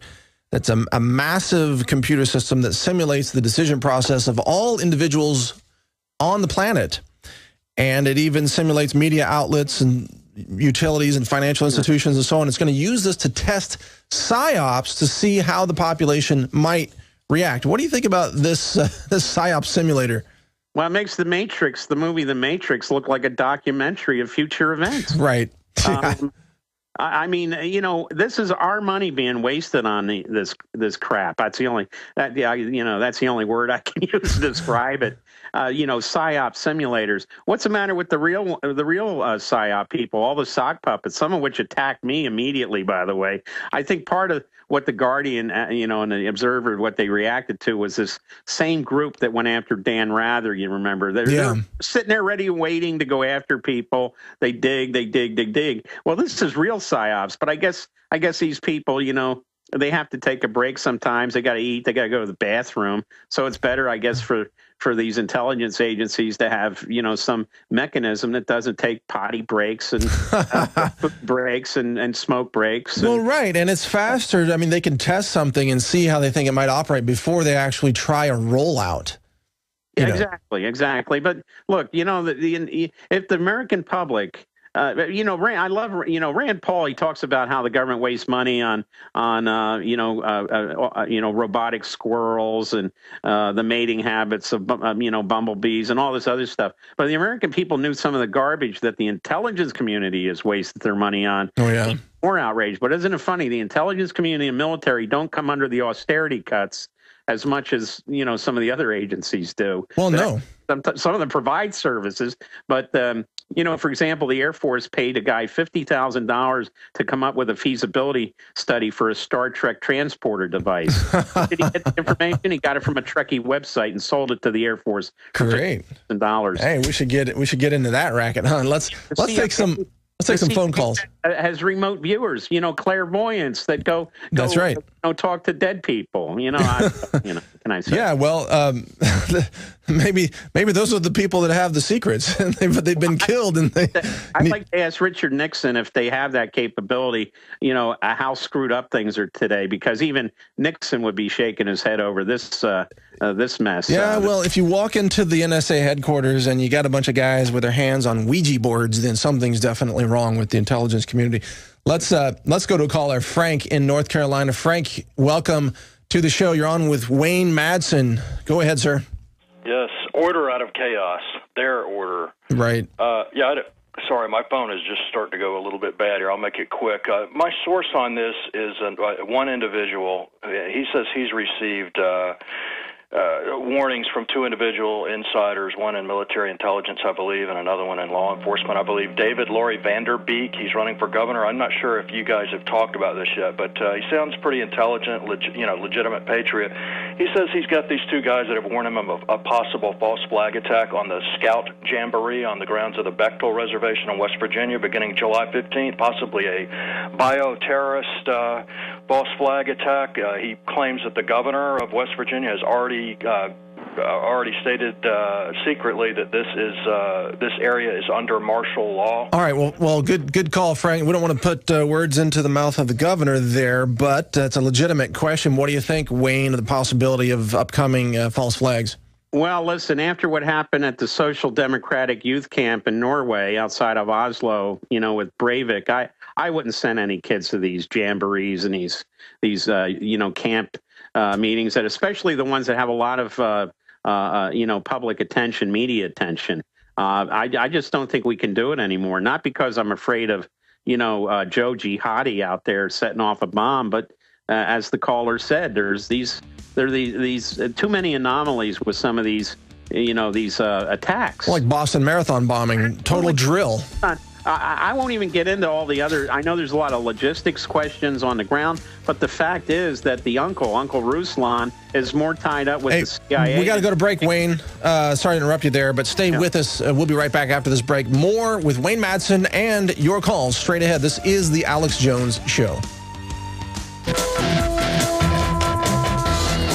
Yeah, welcome back. We're interviewing former NSA insider Wayne Madsen, who is the source behind some of the documents that resulted in a Guardian story that was then yanked off the web because it made some people nervous. you know, in our world today, people who tell the truth are the most viciously attacked. If you lie to everybody, oh, you got it made. You know, you can host a show on CNN. You know, your business is going to get government grants. If you're a big fat liar, you know, no problem. You got it made. But if you tell the truth, oh, no, you're going to have struggle. You're going to have to work your way and actually fend off criticism and attacks. And that's the situation that most of us are in, who are truth tellers, including Wayne Madsen. Wayne, we're going to take a couple more calls here with you, but on that last point, do you even pay any attention to the critics? Because I don't have time with it. But how do you deal with the criticism? I did this morning. I had to fire off some rebuttals to some people who pretend that they're journalists, and had to point out the background of these people. There's one guy who writes for the Daily Beast. Now, let's remember what the Daily Beast is. You know, the editor is Tina Brown, this doyen of the British Fleet Street circuit, and now more lately of the Manhattan Chardonnay swilling crowd. The Daily Beast bought Newsweek from the Washington Post Company a couple of years ago for $1. Okay, right? I remember that. $1. That's what the combined media operations of the Daily Beast and Newsweek are worth. $1. I would say that that's overly inflated. But so there's a guy there named Michael Moynihan. Now this guy. He was a struggling journalist in the United States, and he went where every struggling journalist goes to make a name for themselves: Stockholm, Sweden. Oh, you know, I mean, so he gets tied up with a think tank over there called Timbro that's been linked to Karl Rove, the wonderful Karl Rove. You know, this guy's a hack. He's a political party hack for the GOP. He's not a journalist, so he goes on a vicious attack, suggests that, you know, the Observer never even contacted me, which well, let's not give him any more attention. The fact is, all of us who tell the truth are going to be just routinely attacked. It just goes with the territory. Let's take a call. Let's go to Chris in Kentucky. Chris, you're on the show. Welcome to the Alex Jones Show. Wayne Madsen is our guest. Go ahead. Yes, thank you very much. Wayne, I want to thank you, first of all, real quick. Thank you for being a patriot and standing up. My question is, these new phones that are coming out, is this going to be data? You move it with your eyes. You can move the web page with your eyes. And could they take a retina scan of your eyes in database in the NSA? Have you had any information about that? Well, look, you know, let me tell you what the NSA has. They have there's a group in the DOD called the DOD Advanced Research Projects Agency. As a matter of fact, what we know about metadata in PRISM was originally a project under Homeland Security and DARPA, the Defense Advanced Research Project Agency. It was called Total Information Awareness System. I remember that. Yep. It was headed up by none other than disgraced retired Admiral John Poindexter of Iran-Contra infamy. You know, these people never go away. They never go away. So anyway, now it's known as PRISM. But NSA, and it's mostly through their R&D division there, they're always looking at the next phases. They always say, oh, we can't keep up with technology. One thing we know about the intelligence community is they drive technology. Google got its seed money from where? The CIA. Yeah, the internet came out of DARPA. I mean, Oracle was once the name of a CIA project on a relational database system. Now it's a big company. And we're going to go to break again, Wayne. Will you stay with us for one more segment? Absolutely. All right, stay with us, folks. We'll be back in just over 1 minute with more calls for Wayne Madsen. You are listening to... We've got Wayne Madsen continuing with us for the next 5 minutes, plus callers on the line. This is Mike Adams filling in for Alex Jones. You are in the right place if you're tuning in to the Alex Jones Show, so welcome. This is, what is this, the third hour already? How could it be? Time flies when you're being spied on. So, Wayne, there was a caller that Alex was unable to get to, I think, yesterday, that had a question for you. The caller was asking, can we somehow flip the surveillance technology back onto the government? Is there a way that the citizens can monitor the government and actually create the transparency that presidents always promise but never deliver? Is that possible? Well, I think Ed Snowden has shown it is possible. But unfortunately for him, he's wound up as an international pawn, with Vladimir Putin today saying, you know, he can stay in Russia as long as he stops making these revelations. Another person over there said he's applied for asylum in 15 countries. He's really going to wind up like a CIA whistleblower from a few decades ago named Phil Agee. Phil Agee traveled on a Grenada passport, a Nicaraguan passport, before he settled down with a German passport. Wow. He did eventually come back to the United States after they decided they weren't going to arrest him. But, you know, that's the life he's faced. But any whistleblowers do that. That's what they're trying to expose the government's, you know, their wrongdoings. But look at the price they've paid. They've been put in jail. They've had guns drawn on them in the shower. They've lost fortunes. Their retirement nest eggs have disappeared with legal fees. Sure. So this is what happens to the whistleblowers. What if we had an initiative where we put webcams in all the offices of all government employees so that the public can log in and see what your tax dollars are doing at that moment? You wouldn't see much. You'd see a lot of government employees sleeping or going down to fetch these styrofoam boxes full of food. They're like ants, you know. They go back and forth to the cafeterias in their federal buildings, and they're extremely obese people. I suggested to one group one time. I was in an elevator at the GSA building in D.C., and the elevator didn't move, and there were 3 rather obese persons on there, and I suggested that maybe they should take the freight elevator instead. Oh, my. Food. They were hauling food. This is what you would see in any given federal problem. Well, I thought I was being politically incorrect, and here you go, breaking a new one open for us there, Wayne. Well, I'm sorry, but that's how the government really works. Yep. So we don't want those webcams that might be too horrifying for us. Yeah, they would be horrifying. But look, today you can get arrested for taking a photograph of a federal office building. If you know. I know. You know, so lots of luck getting a webcam inside. You can't even get a camera on the outside. Yeah, but don't we have the right? I mean, we're paying their salaries. We should have the right. Let's go to another caller, though. Habu in Wisconsin. Habu, welcome to the Alex Jones Show. You're on with Wayne Madsen. Yeah, hello, Mike Adams and Wayne Madsen.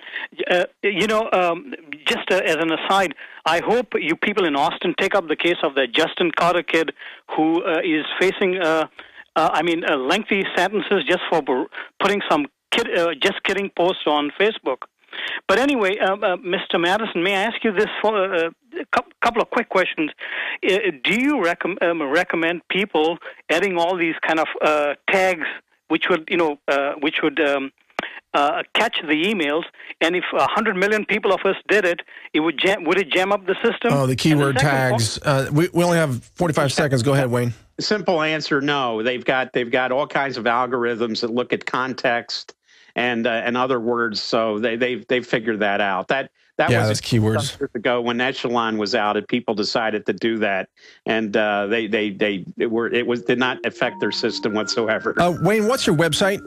It is WayneMadsenReport.com, and anyone can go to the homepage and read about what happened with the Observer, the Guardian, and with links to the original documents that I provided them. All right, WayneMadsenReport.com, and Madsen is spelled M-A-D-S-E-N. Madsen, correct. 2 syllables in that name. WayneMadsenReport.com. Thank you, Wayne, for joining us on the show today. You bet. It's great to have you on, so stay with us. A lot more news straight ahead. This is The Alex Jones Show. Are we? All right, welcome back to the Alex Jones Show. This is Mike Adams, the Health Ranger, editor of naturalnews.com, filling in for Alex today. Thanks for joining us. This is the 3rd hour. We just heard from Wayne Madsen, and for the rest of this hour, I've got a few comments here, and then I want to take your calls and then cover some of the remaining news that we haven't yet had a chance to cover.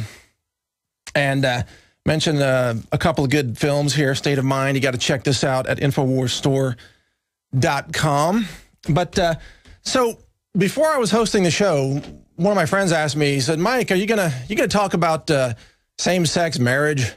Because you haven't really gone on the record. What do you think about same-sex marriage? And you're hosting Alex's show. You gotta talk about that, aren't you? Aren't you gonna talk about it? Well, I don't know. All this talk about same-sex marriage and opposite-sex marriage, and from what I hear, most Americans would be happy with any sex in their marriage. Frankly, it's like it's a no-sex marriage. But I'm not even really sure. I'm not sure if we can enforce all these rules one way or another, because personally, I can't tell the gender of some of these people. So I'm not trying to be, insulting or anything. I'm just saying I can't tell. You've got some of these, macho gay women riding around and trying to pick up dates, riding on Harleys, like, you want to go on a ride? No, I don't want to go on a ride. Not with you. No, please, no. I mean, if you go on a date with one of these gals, it's almost like you got to buy them a plane ticket on the first date so you can march them through TSA for a gender check. You know what I mean? It's like slip a 50 to the agent and ask him, hey, what's the verdict, buddy? Am I dating a dude or a chick? I'm sorry. I know it's not politically correct. I'm just saying, why do we have to have all this discussion about all these things? And there's so many more important issues out there, like the fluoride in the water. Why do we have to be obsessed about what gender people are when they get married? I mean, how does the TSA even tell, by the way, if someone comes in and they're not sure? I mean, do they have like a gender neutral line? A pat down, like someone there named Pat doing the pat down. Hi, I'm Pat Down Pat. I'm going to pat you down today. I'm the gender neutral TSA pat down expert. I was highly trained as the head of security at Michael Jackson's Neverland Ranch, and we have a very special pat down procedure that we use there. Is that the way they really do it? Seriously? But, back on the issue of same-sex marriage, I mean, come on. If Michael Moore marries Janet Napolitano, isn't that a same-sex marriage? I mean, really? Doesn't that qualify? Because, who are we to say that they can't have their fun together, their joy, frolicking in the sunset, hand in hand, bounding through fields of clover, off into the sunset? It would be wonderful. Can you imagine those two getting married up there at the altar? It was like the reverend says, I now pronounce you man and wife. You may kiss the bride. And then both of their heads turn like the Exorcist, 360 degrees. There is no bride. What? There's no bride? And then they start to kiss, and there's like hormones and pheromones flying and exploding every which way, like a bad scene out of the Rocky Horror Picture Show. The cross-dressing transvestites appear on stage and start dancing in a musical number with Meatloaf. And then George Carlin and Richard Pryor come back to life and show up on stage, and their heads turn and see these two French kissing in matrimony, and their heads explode out of the sheer horror of it. So yeah, I'm all for it. Yeah. That's at least that's how it plays out in my head. And so go ahead and roll. That's a comedy bit, by the way, folks. That's called exercising your free speech. That's a comedy bit aimed at some public figures that deserve to be made fun of. Just a little bit. Just a little bit. So let's go to some calls, get a little more serious here. You got to have fun from time to time because it's too insane to take seriously all the time. Let's go to Phil in Florida. Phil, you're on the show. Welcome to the Alex Jones Show. Hey, Mr. Adams. Thanks for everything. Thanks for having me on. You betcha. Yeah, I just had a question. I mean, I was surprised when everybody was surprised about this NA stuff, mostly because Alex and yourself have opened my eyes to exactly how corrupt and gigantic our government has become. And I don't know. I mean, I'm not saying that the Snowden story is a distractor, but I don't know whatever happened to this Chechen dude the FBI executed over here in Orlando. Which guy? The Chechen guy that they were interviewing that supposedly knew the two bombers in Boston. Right. Yeah, I haven't heard anything on that. And last thing I heard, the FBI was investigating it, and that was a month ago. Well, this is the problem, that the scandals are coming so fast and furious, pun intended, that you don't even have time to dig into one before another one crops up. And they know that the attention span of the people is so short that they will just jump from one scandal to the next. And then when you want to go back to one that you haven't fully uncovered, they'll say, oh, that's old news, is no longer relevant. So I think that's what's happening. I mean, if who knows what that guy had? Yeah, exactly. I mean, supposedly he knew this kid. and now he's dead. No one can ask him. So that's what I wanted to ask Mr. Madsen. Thanks for having me on, and hopefully someone will look into it a little more. You bet, Phil. Thanks for your call. I mean, we do know that the death squads are operating in America. Some rogue element of the government is running around killing people. We know that's true. And just for the record, I want to be on the record, like Alex said, I'm not suicidal. I don't drive fast cars down the highway.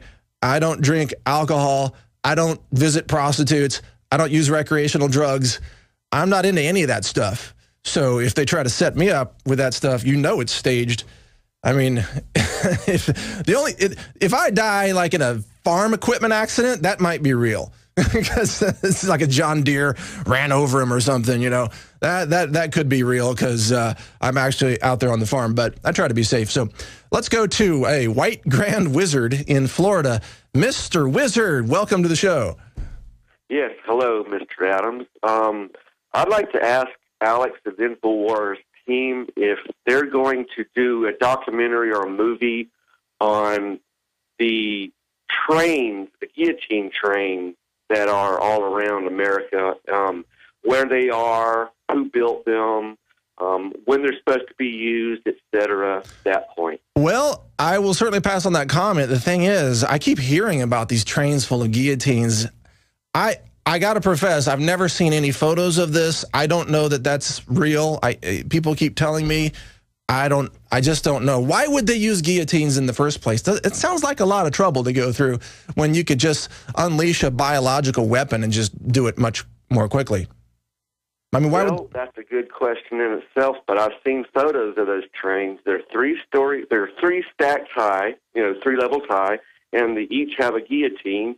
You know, you ride around, you kill people, and then you dump them off in a mass grave. That's my assumption. Well, I mean, it's just way more efficient ways to kill people. You know, bullets, for example. I mean, the DHS has bought all that ammunition. That's probably a much faster way. I think probably, I'm just guessing, I'm just putting this out there, that maybe these are some kind of mechanical parts that look like guillotines, but maybe they're not guillotines. I'm just saying, that's just conjecture. I profess I don't know this situation. We'll look into it. But thanks for your call, Mr. Wizard. We'll look into the guillotine situation. I don't know, man. I guess nothing would surprise me at this point. Let's go to Dylan in Minnesota, I believe. Welcome, Dylan. Hi, Mike. Yeah, I was really hoping to get through to Wayne Madsen, but I suppose I'll address my question to you. I was curious if there was any new information on Philip Marshall. He was a 9/11 researcher, and apparently he used to fly in cocaine for the CIA, which he admitted in the 80s, and he was found dead in his home with his 2 children who were also deceased. And well, I'm not aware of any additional information on that individual. In fact, that's the first time I've heard his name. I'm sorry, I'm not a specialist on, you know, the CIA drug running situation. But now that you put it out there here on the show, maybe others will bring some information forth on that. I appreciate your question. There's a lot of leads that need to be followed up here because I think all the evidence is out there. We don't have the manpower here at InfoWars to run like full-on investigations into every single thing that needs to be investigated. We're doing the best we can, but thank you for your tip. Maybe that'll spur some information to be brought forth. Let's go to another caller, Bobby in Texas. Thank you, Bobby. Welcome to the show. From proudly a male warrior, Sentium World Revolutionary number 9, fighting the quantum world simulators and all those confused, at best, truly evil, most likely lockstep sociopaths waging war on all of us, especially babies. That is quite a number there. Reefer Seed. Is this Reefer Seed? By golly, you picked me out one more time. Well, you have a very particular voice, but nice intro there. What's on your mind, buddy? Well, just briefly, why not let gays just use another name than marriage, like civil unions? But more importantly, I wanted to thank you, Sir Mike Adams, for everything you do for all of us. And by the way, today's doubling of student loan interest rates is part of the truly evil sociopath's plan to impoverish and destroy our once proud constitutional republic. Well, there is a plan underway. I mean, it's not only the student loan rates, it's also the health insurance rates doubling for single women in California. I don't know if you heard that earlier. The Obamacare exchanges are about to kick in. Rates are going to go up for everybody. They're trying to destroy everybody, including, as you've experienced, free speech. Are they letting you go into the Capitol building anymore and protest these days? I'm allowed to speak at the Travis County Commissioner's Court sessions. I can speak at City Hall, but only once in every 4 meetings. But anyway, I plan to buy at least, by the way, 2 Bokashi food waste recyclers so as to have both organic and non-organic soil to work with. You know, nice. Of course, I prefer to buy only organic. Reefer, we got to go to a break, but nice to hear from you again. Thanks for your call and your questions. And after this, we're going to go to more calls. So call in, and we're going to go to George, Eric, Mike, and others. Stay on the line. This is the Alex Jones Show. We'll be right back. All right, we're back on the Alex Jones Show. Thank you for staying with us. I hope you've enjoyed the show so far. We appreciate your support here at InfoWars, and I appreciate your support in particular. I am a guest volunteer host, so I guess I'm only here because the listeners like me to come back, and so Alex invites me back. So, you know, as long as he keeps doing that, I'll keep coming back, and I'll give you my take on things. And you know, I'm not going to be politically correct. I'm not going to be censored. I'm going to lay out the issues as I see them, and I'm not going to be intimidated by critics out there that want me to shut up and not talk about the issues that really matter. So, you know, there you go. I have no boss. I can't be fired. I'm not on the payroll. So there you go. That's why I'm telling the truth. Now, speaking of the truth, this is a discussion that I had planned for today, and then we'll go to your calls after this, after the next break. But this is a discussion I call the rise of the machines and why the future doesn't need you. I want to elaborate on what Alex said last week. Now, here's the thing. The technology is becoming viable now to have, in the next couple of decades, humanoid-shaped robots. They'll probably be about 5'9". They want to make them a little bit shorter than a typical, you know, American male to be slightly less intimidating. They will be powered by quantum computing processing units that have very high-end vision recognition systems, motor coordination skills, and the corporations will be able to buy them to replace workers to do light labor work. Now, the first application of this is, of course, going to be in the military. They will be soldiers on the field. They will be commanded by a human soldier that's the key decision maker, but the actual grunts that are carrying the rifles and doing the real hard frontline battle work, like defusing IEDs, that's going to be done by robotic soldiers. And we're showing on screen, by the way, an actual walking robotic soldier that's being developed by Boston Dynamics, for those of you watching on Prisonplanet.tv. So it is becoming a reality very quickly. And these look creepy, spooky, real-life robots, humanoid robots. But as they become less expensive and they go into mass production, then the corporations are going to start buying them to replace workers. Why is that? Main reason, unions. You see, corporations don't want to deal with unions, and if they hire robots to replace people, then they don't have to negotiate with the union for the robot. You know, I know a lot of you out there listening are in unions, and you may be thinking, holy cow, that's crazy, but it's true. Your corporation would rather not have a human do the job if they could have a robot do the job. So what's going to happen is we're going to have robots creeping into the low-level labor supply, displacing the low-level labor workers, which includes, by the way, most of the current so-called illegal immigrants, undocumented workers, who might be granted amnesty if the amnesty bill becomes law. They're going to be, you know, doing a lot of agricultural work, harvesting crops and so on. They will be one of the first to be replaced by labor robots. So you're going to have millions and millions of displaced workers who used to be undocumented immigrants, now have blue card status in the U.S. potentially, and now they're out of work. And by the way, everybody that's working in fast food, if you're a fast food cashier, your job is going to be replaced by a robot in the next couple of decades. You're going to become obsolete. This is going to happen higher and higher in the workforce as robots become more complex and more capable. What it means is that probably eventually up to 70, 80, maybe even 90% of the workforce is going to become obsolete. You get that? Obsolete in the minds of the globalists that run the system. So in their minds, they're thinking, okay, we've got robots taking over the jobs. All these billions of people are displaced out of the workforce. They've got no jobs. They've got no way to make a living. They've got no skills that we need now because the robots can do the work for them. What are you going to do if you're a globalist?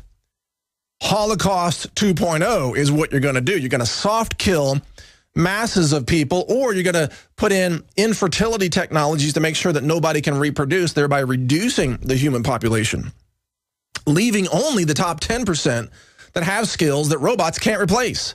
Those are skills like engineering skills, entrepreneurial skills, business, finance skills, artist skills. You know, a robot can't be an artist because it doesn't have the spirit, the free will consciousness of creation in it, like an artist can create a work of art. You're always going to have value in society. But if you're a low-end laborer out there, eventually you or your children or your grandchildren are going to become obsolete and replaced by the robots. So the solution to this, you can't stop the robots, all right? They're coming. The technology is moving forward. DARPA's doing the investments. They want the soldiers. The corporations want the workers. You can't stop that. What you can do out there is upgrade your value, invest in your own education, improve your skills. Be somebody, be somebody that has a skill that a robot can't replace, and teach your children to be that way and your grandchildren to be that way. They can be safe in a society even if there is a Holocaust 2.0 that tries to get rid of the lower class of workers that the globalists are trying to kill. That's the Rise of the Machines segment. Stay with us. We'll be right back. Continuing here on the Alex Jones Show, we're going to break down some more news and take your calls. Virginia college student arrested after buying bottled water. Oh my, the undercover officer thought she had alcohol in her possession when she had actually just left some kind of convenience store buying bottled water. So she was arrested because I guess there's not enough real crimes going on. So, you know, the FBI, the ATF, the alcohol enforcement people have to run around, you know, making up victims, making up their own crimes so they can arrest somebody. It's crazy. I mean, aren't there real crimes going on that you could investigate? I mean, why isn't the FBI out there, you know, investigating all the corporate corruption in the pharmaceutical industry? You want to find criminals, just go to the top of that little cabal right there. Apple applies for the iWatch trademark. Yes, a lot of people think that means that they're going to have a wearable watch technology that will, of course, watch you. So if you actually want to wear an extension of the NSA on your wrist, they'll probably monitor, you know, your heartbeat so that when you're being interrogated by the TSA at airport security, they can determine if you have an elevated heart rate or something like that. I bet it will monitor your heart rate and report it back to Apple, because there's nothing that they won't do now to violate your privacy. Another news item here, the Monsanto-funded World Food Prize has been granted to, well, Monsanto. Yes, Monsanto funded an organization that gave itself an award, the World Food Prize Award, which is granted to somebody that apparently helps advance human development by spreading genetic pollution all around the world. And so they came up with their own prize and financed it and then gave it to themselves. This would be like I don't know, InfoWars coming up with the InfoWars Award and then awarding it to Alex Jones. I mean, it's so self-serving for Monsanto to do this. It's a complete joke. You notice, by the way, at the highest levels of government and corruption, they're always giving each other awards and academic degrees and knighthoods and all these things. It's like, oh, yeah, on the day that they're bombing some innocent civilians somewhere, they'll give them, you know, the Peace Prize, the Obama Peace Prize, because his bombs are love bombs. They don't blow up, they blow in. All right, let's go to a video, then we'll go to your calls after this. Saddam was a key in an early CIA plot. It turns out this is news that is suddenly resurging in interest. Let's run this video clip about Saddam Hussein. So we decided that Saddam Hussein ought to accept something very similar. Now, probably a lot of you know that Saddam has been our boy for a very, very long time. This is John Perkins talking. You may remember Abdul Karim Qasim, who was president of Iraq in the early 60s. Qasim came up with a unique concept. He said Iraqi oil ought to go to benefit the Iraqi people. How novel is that?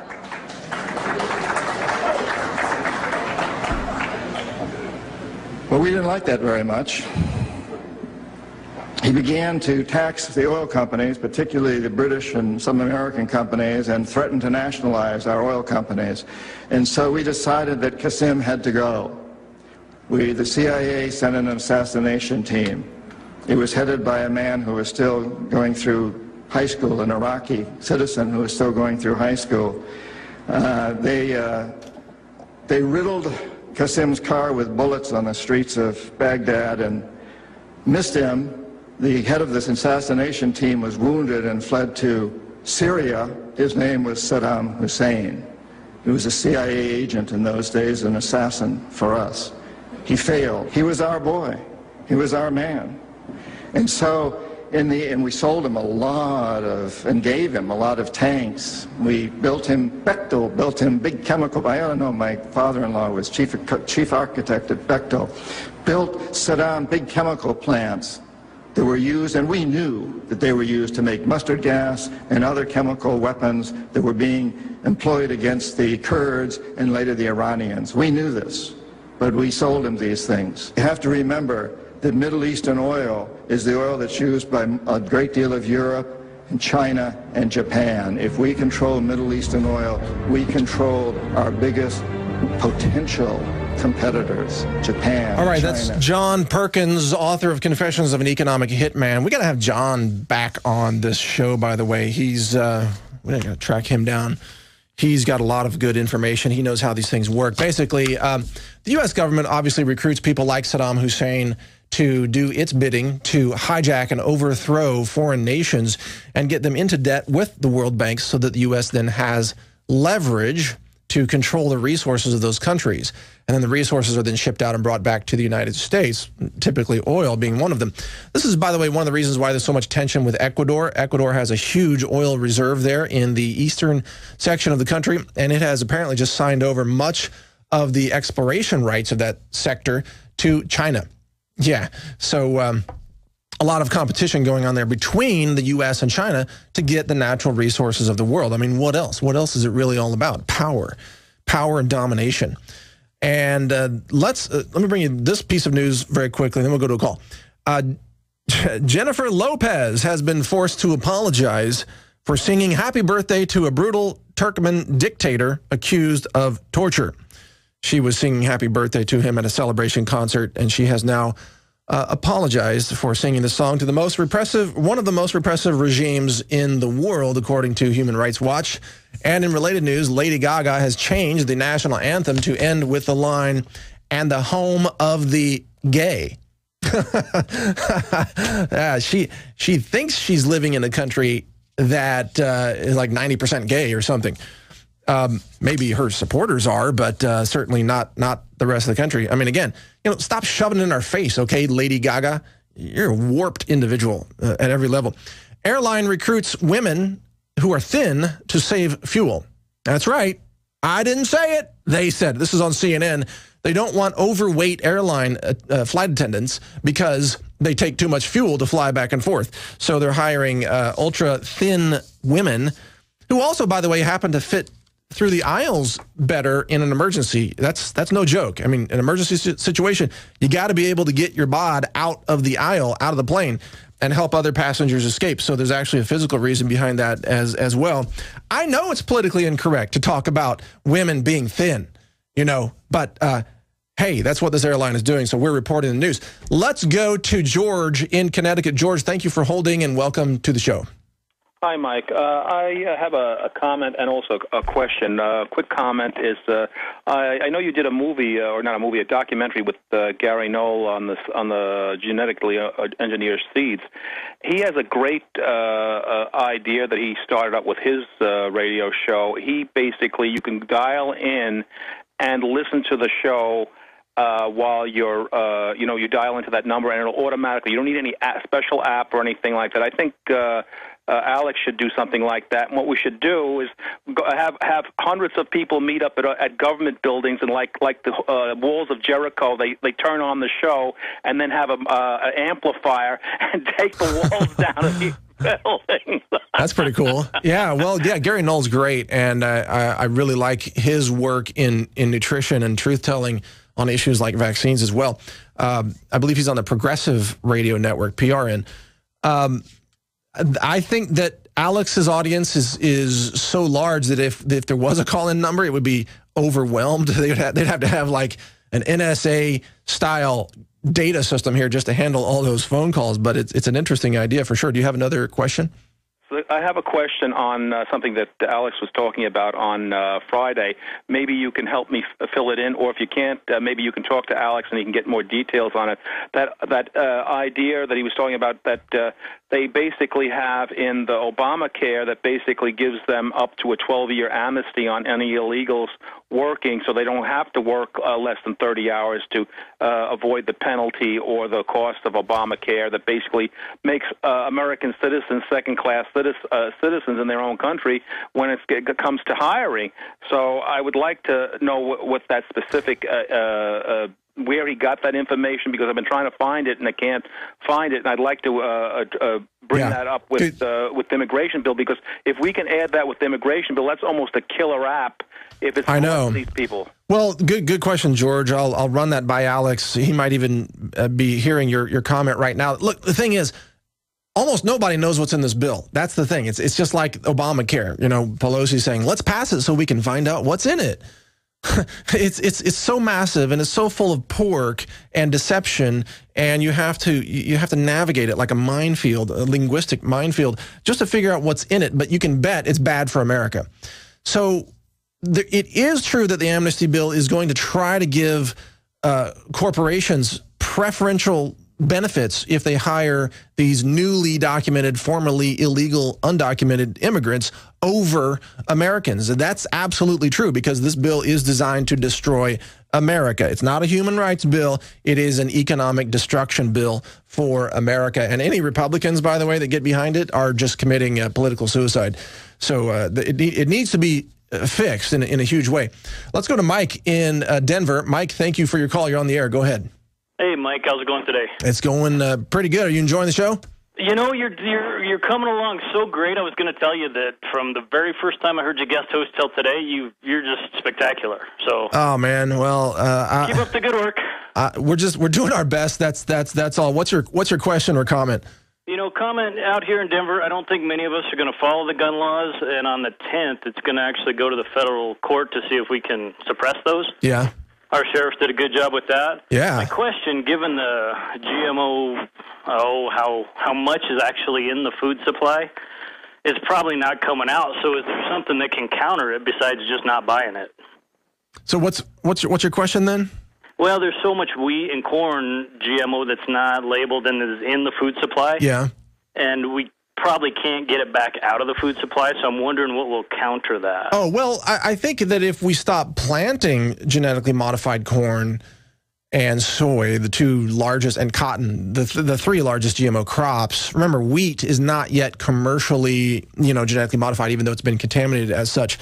But if we stop planting it, then I think the GMOs will definitely go drastically down. We may never get rid of them. You're exactly right on that point, because of the genetic pollution and contamination issue, but we can at least get them out of the food supply. You know, a lot of people don't know that a food can be labeled as GMO free even when it has typically up to 0.5% of GMOs in it. So there's even GMOs in the foods that are certified GMO free. It's a trace level, but you can't get it completely out of the food. A lot of people don't know that. There's some things about the food supply that most Americans have no idea. For example, the USDA certified organic seal does not certify that your food doesn't have super high levels of lead, mercury, arsenic, cadmium, and other heavy metals in it.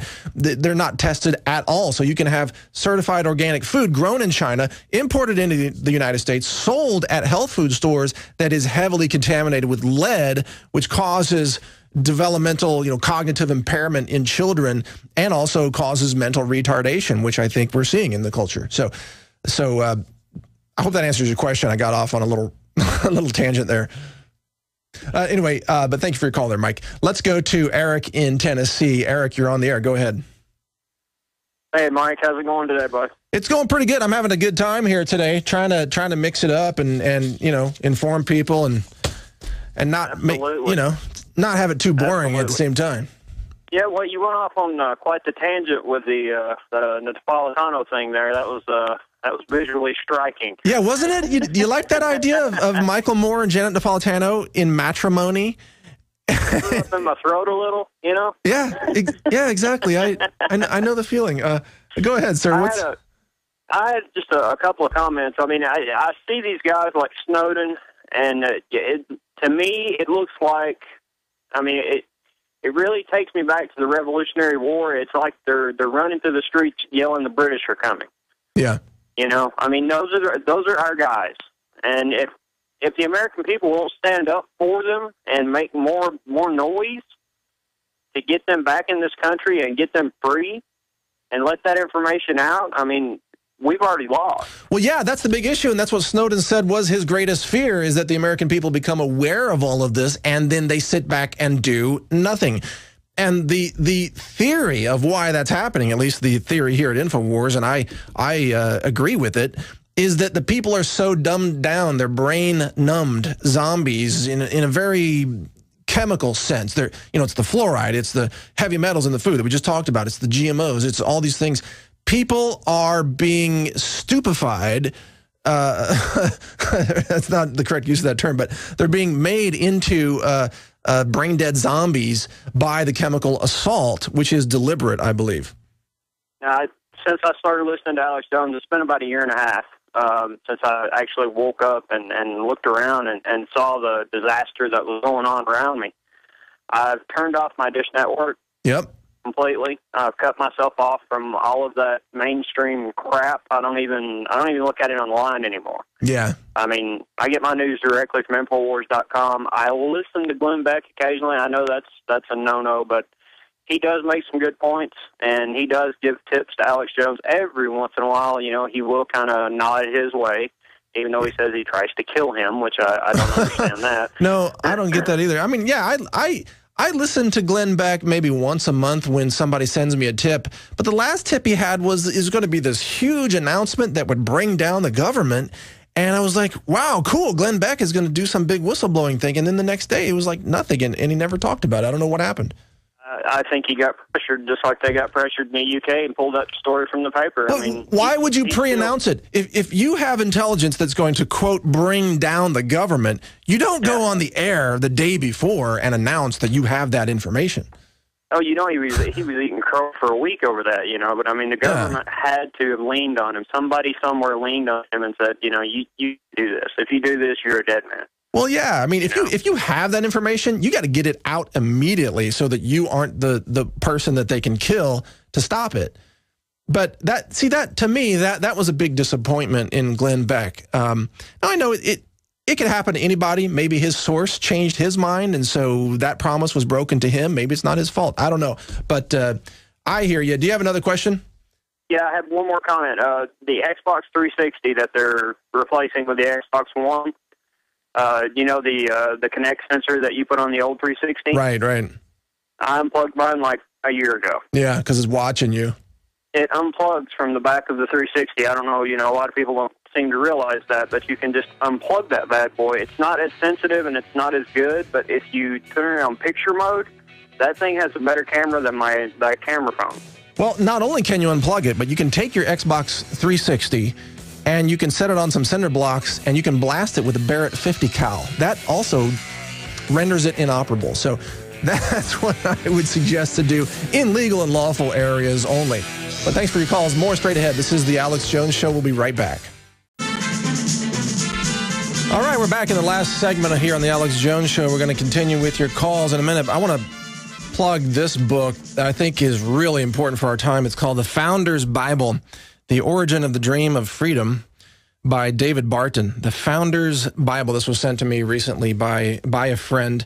And this Bible not only is a Bible, but it's a New American Standard Bible with lots of explanations, but also it goes into the history of America and why it is a nation that was founded on Christian principles and beliefs and how that became part of the philosophy that was eventually encoded in the Constitution, the Bill of Rights, and many other key documents and key decisions. So check out that book. And also check out this movie, State of Mind, The Psychology of Control.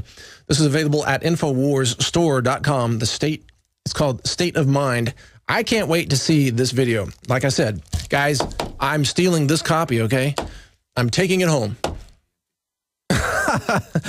They said the case might be empty. Is that's like your theft-proof copy here in the studio? There's all kinds of interesting things here behind Alex's desk. I'm not going to steal anything, I promise. But State of Mind is one of the videos that, oh, it ships out on the 15th of July. Okay, let's go to your calls. Jamie in Michigan. Jamie, you're on the air. Go ahead. Hi, Mike. Hey.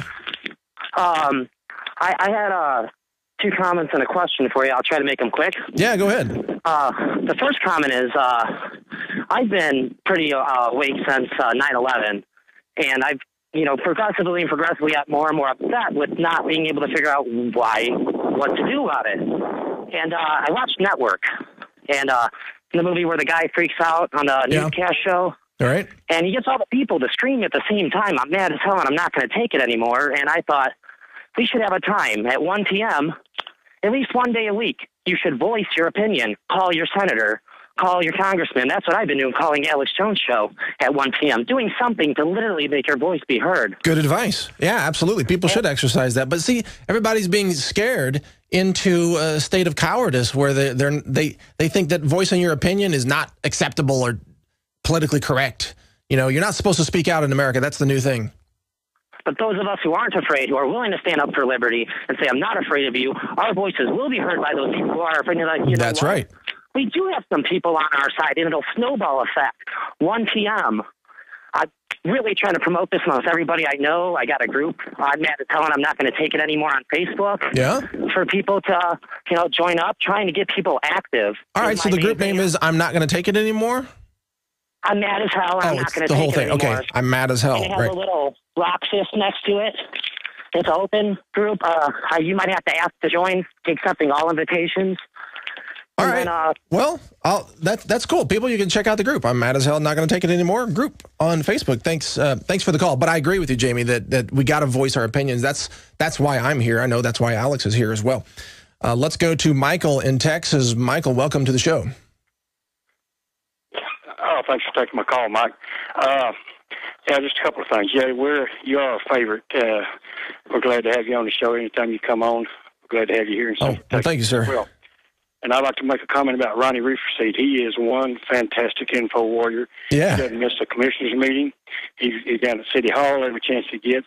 And if all the listeners would at least put out half of that effort, we can get a whole lot further along down the road. Well, I know Reeferseed, and that's why they're trying to shut him up, because he's the guy who's actually out there asking questions of the the city council. I mean, everybody should be doing that. Oh, hey, sir, Michael, I apologize, but we have reached the end of the show. So I got to let you go there. But thank you all for listening today, and thank you for your calls. Thank you for all of you for your support. Infowars.com is the website where you can check out the news. Infowars Store, the products that support this broadcast. Thank you, crew, for your great job today. And thank all of you for putting up with me. I'll be back whenever Alex asks me back. This is Mike Adams signing off on The Alex Jones Show. Take care, everybody.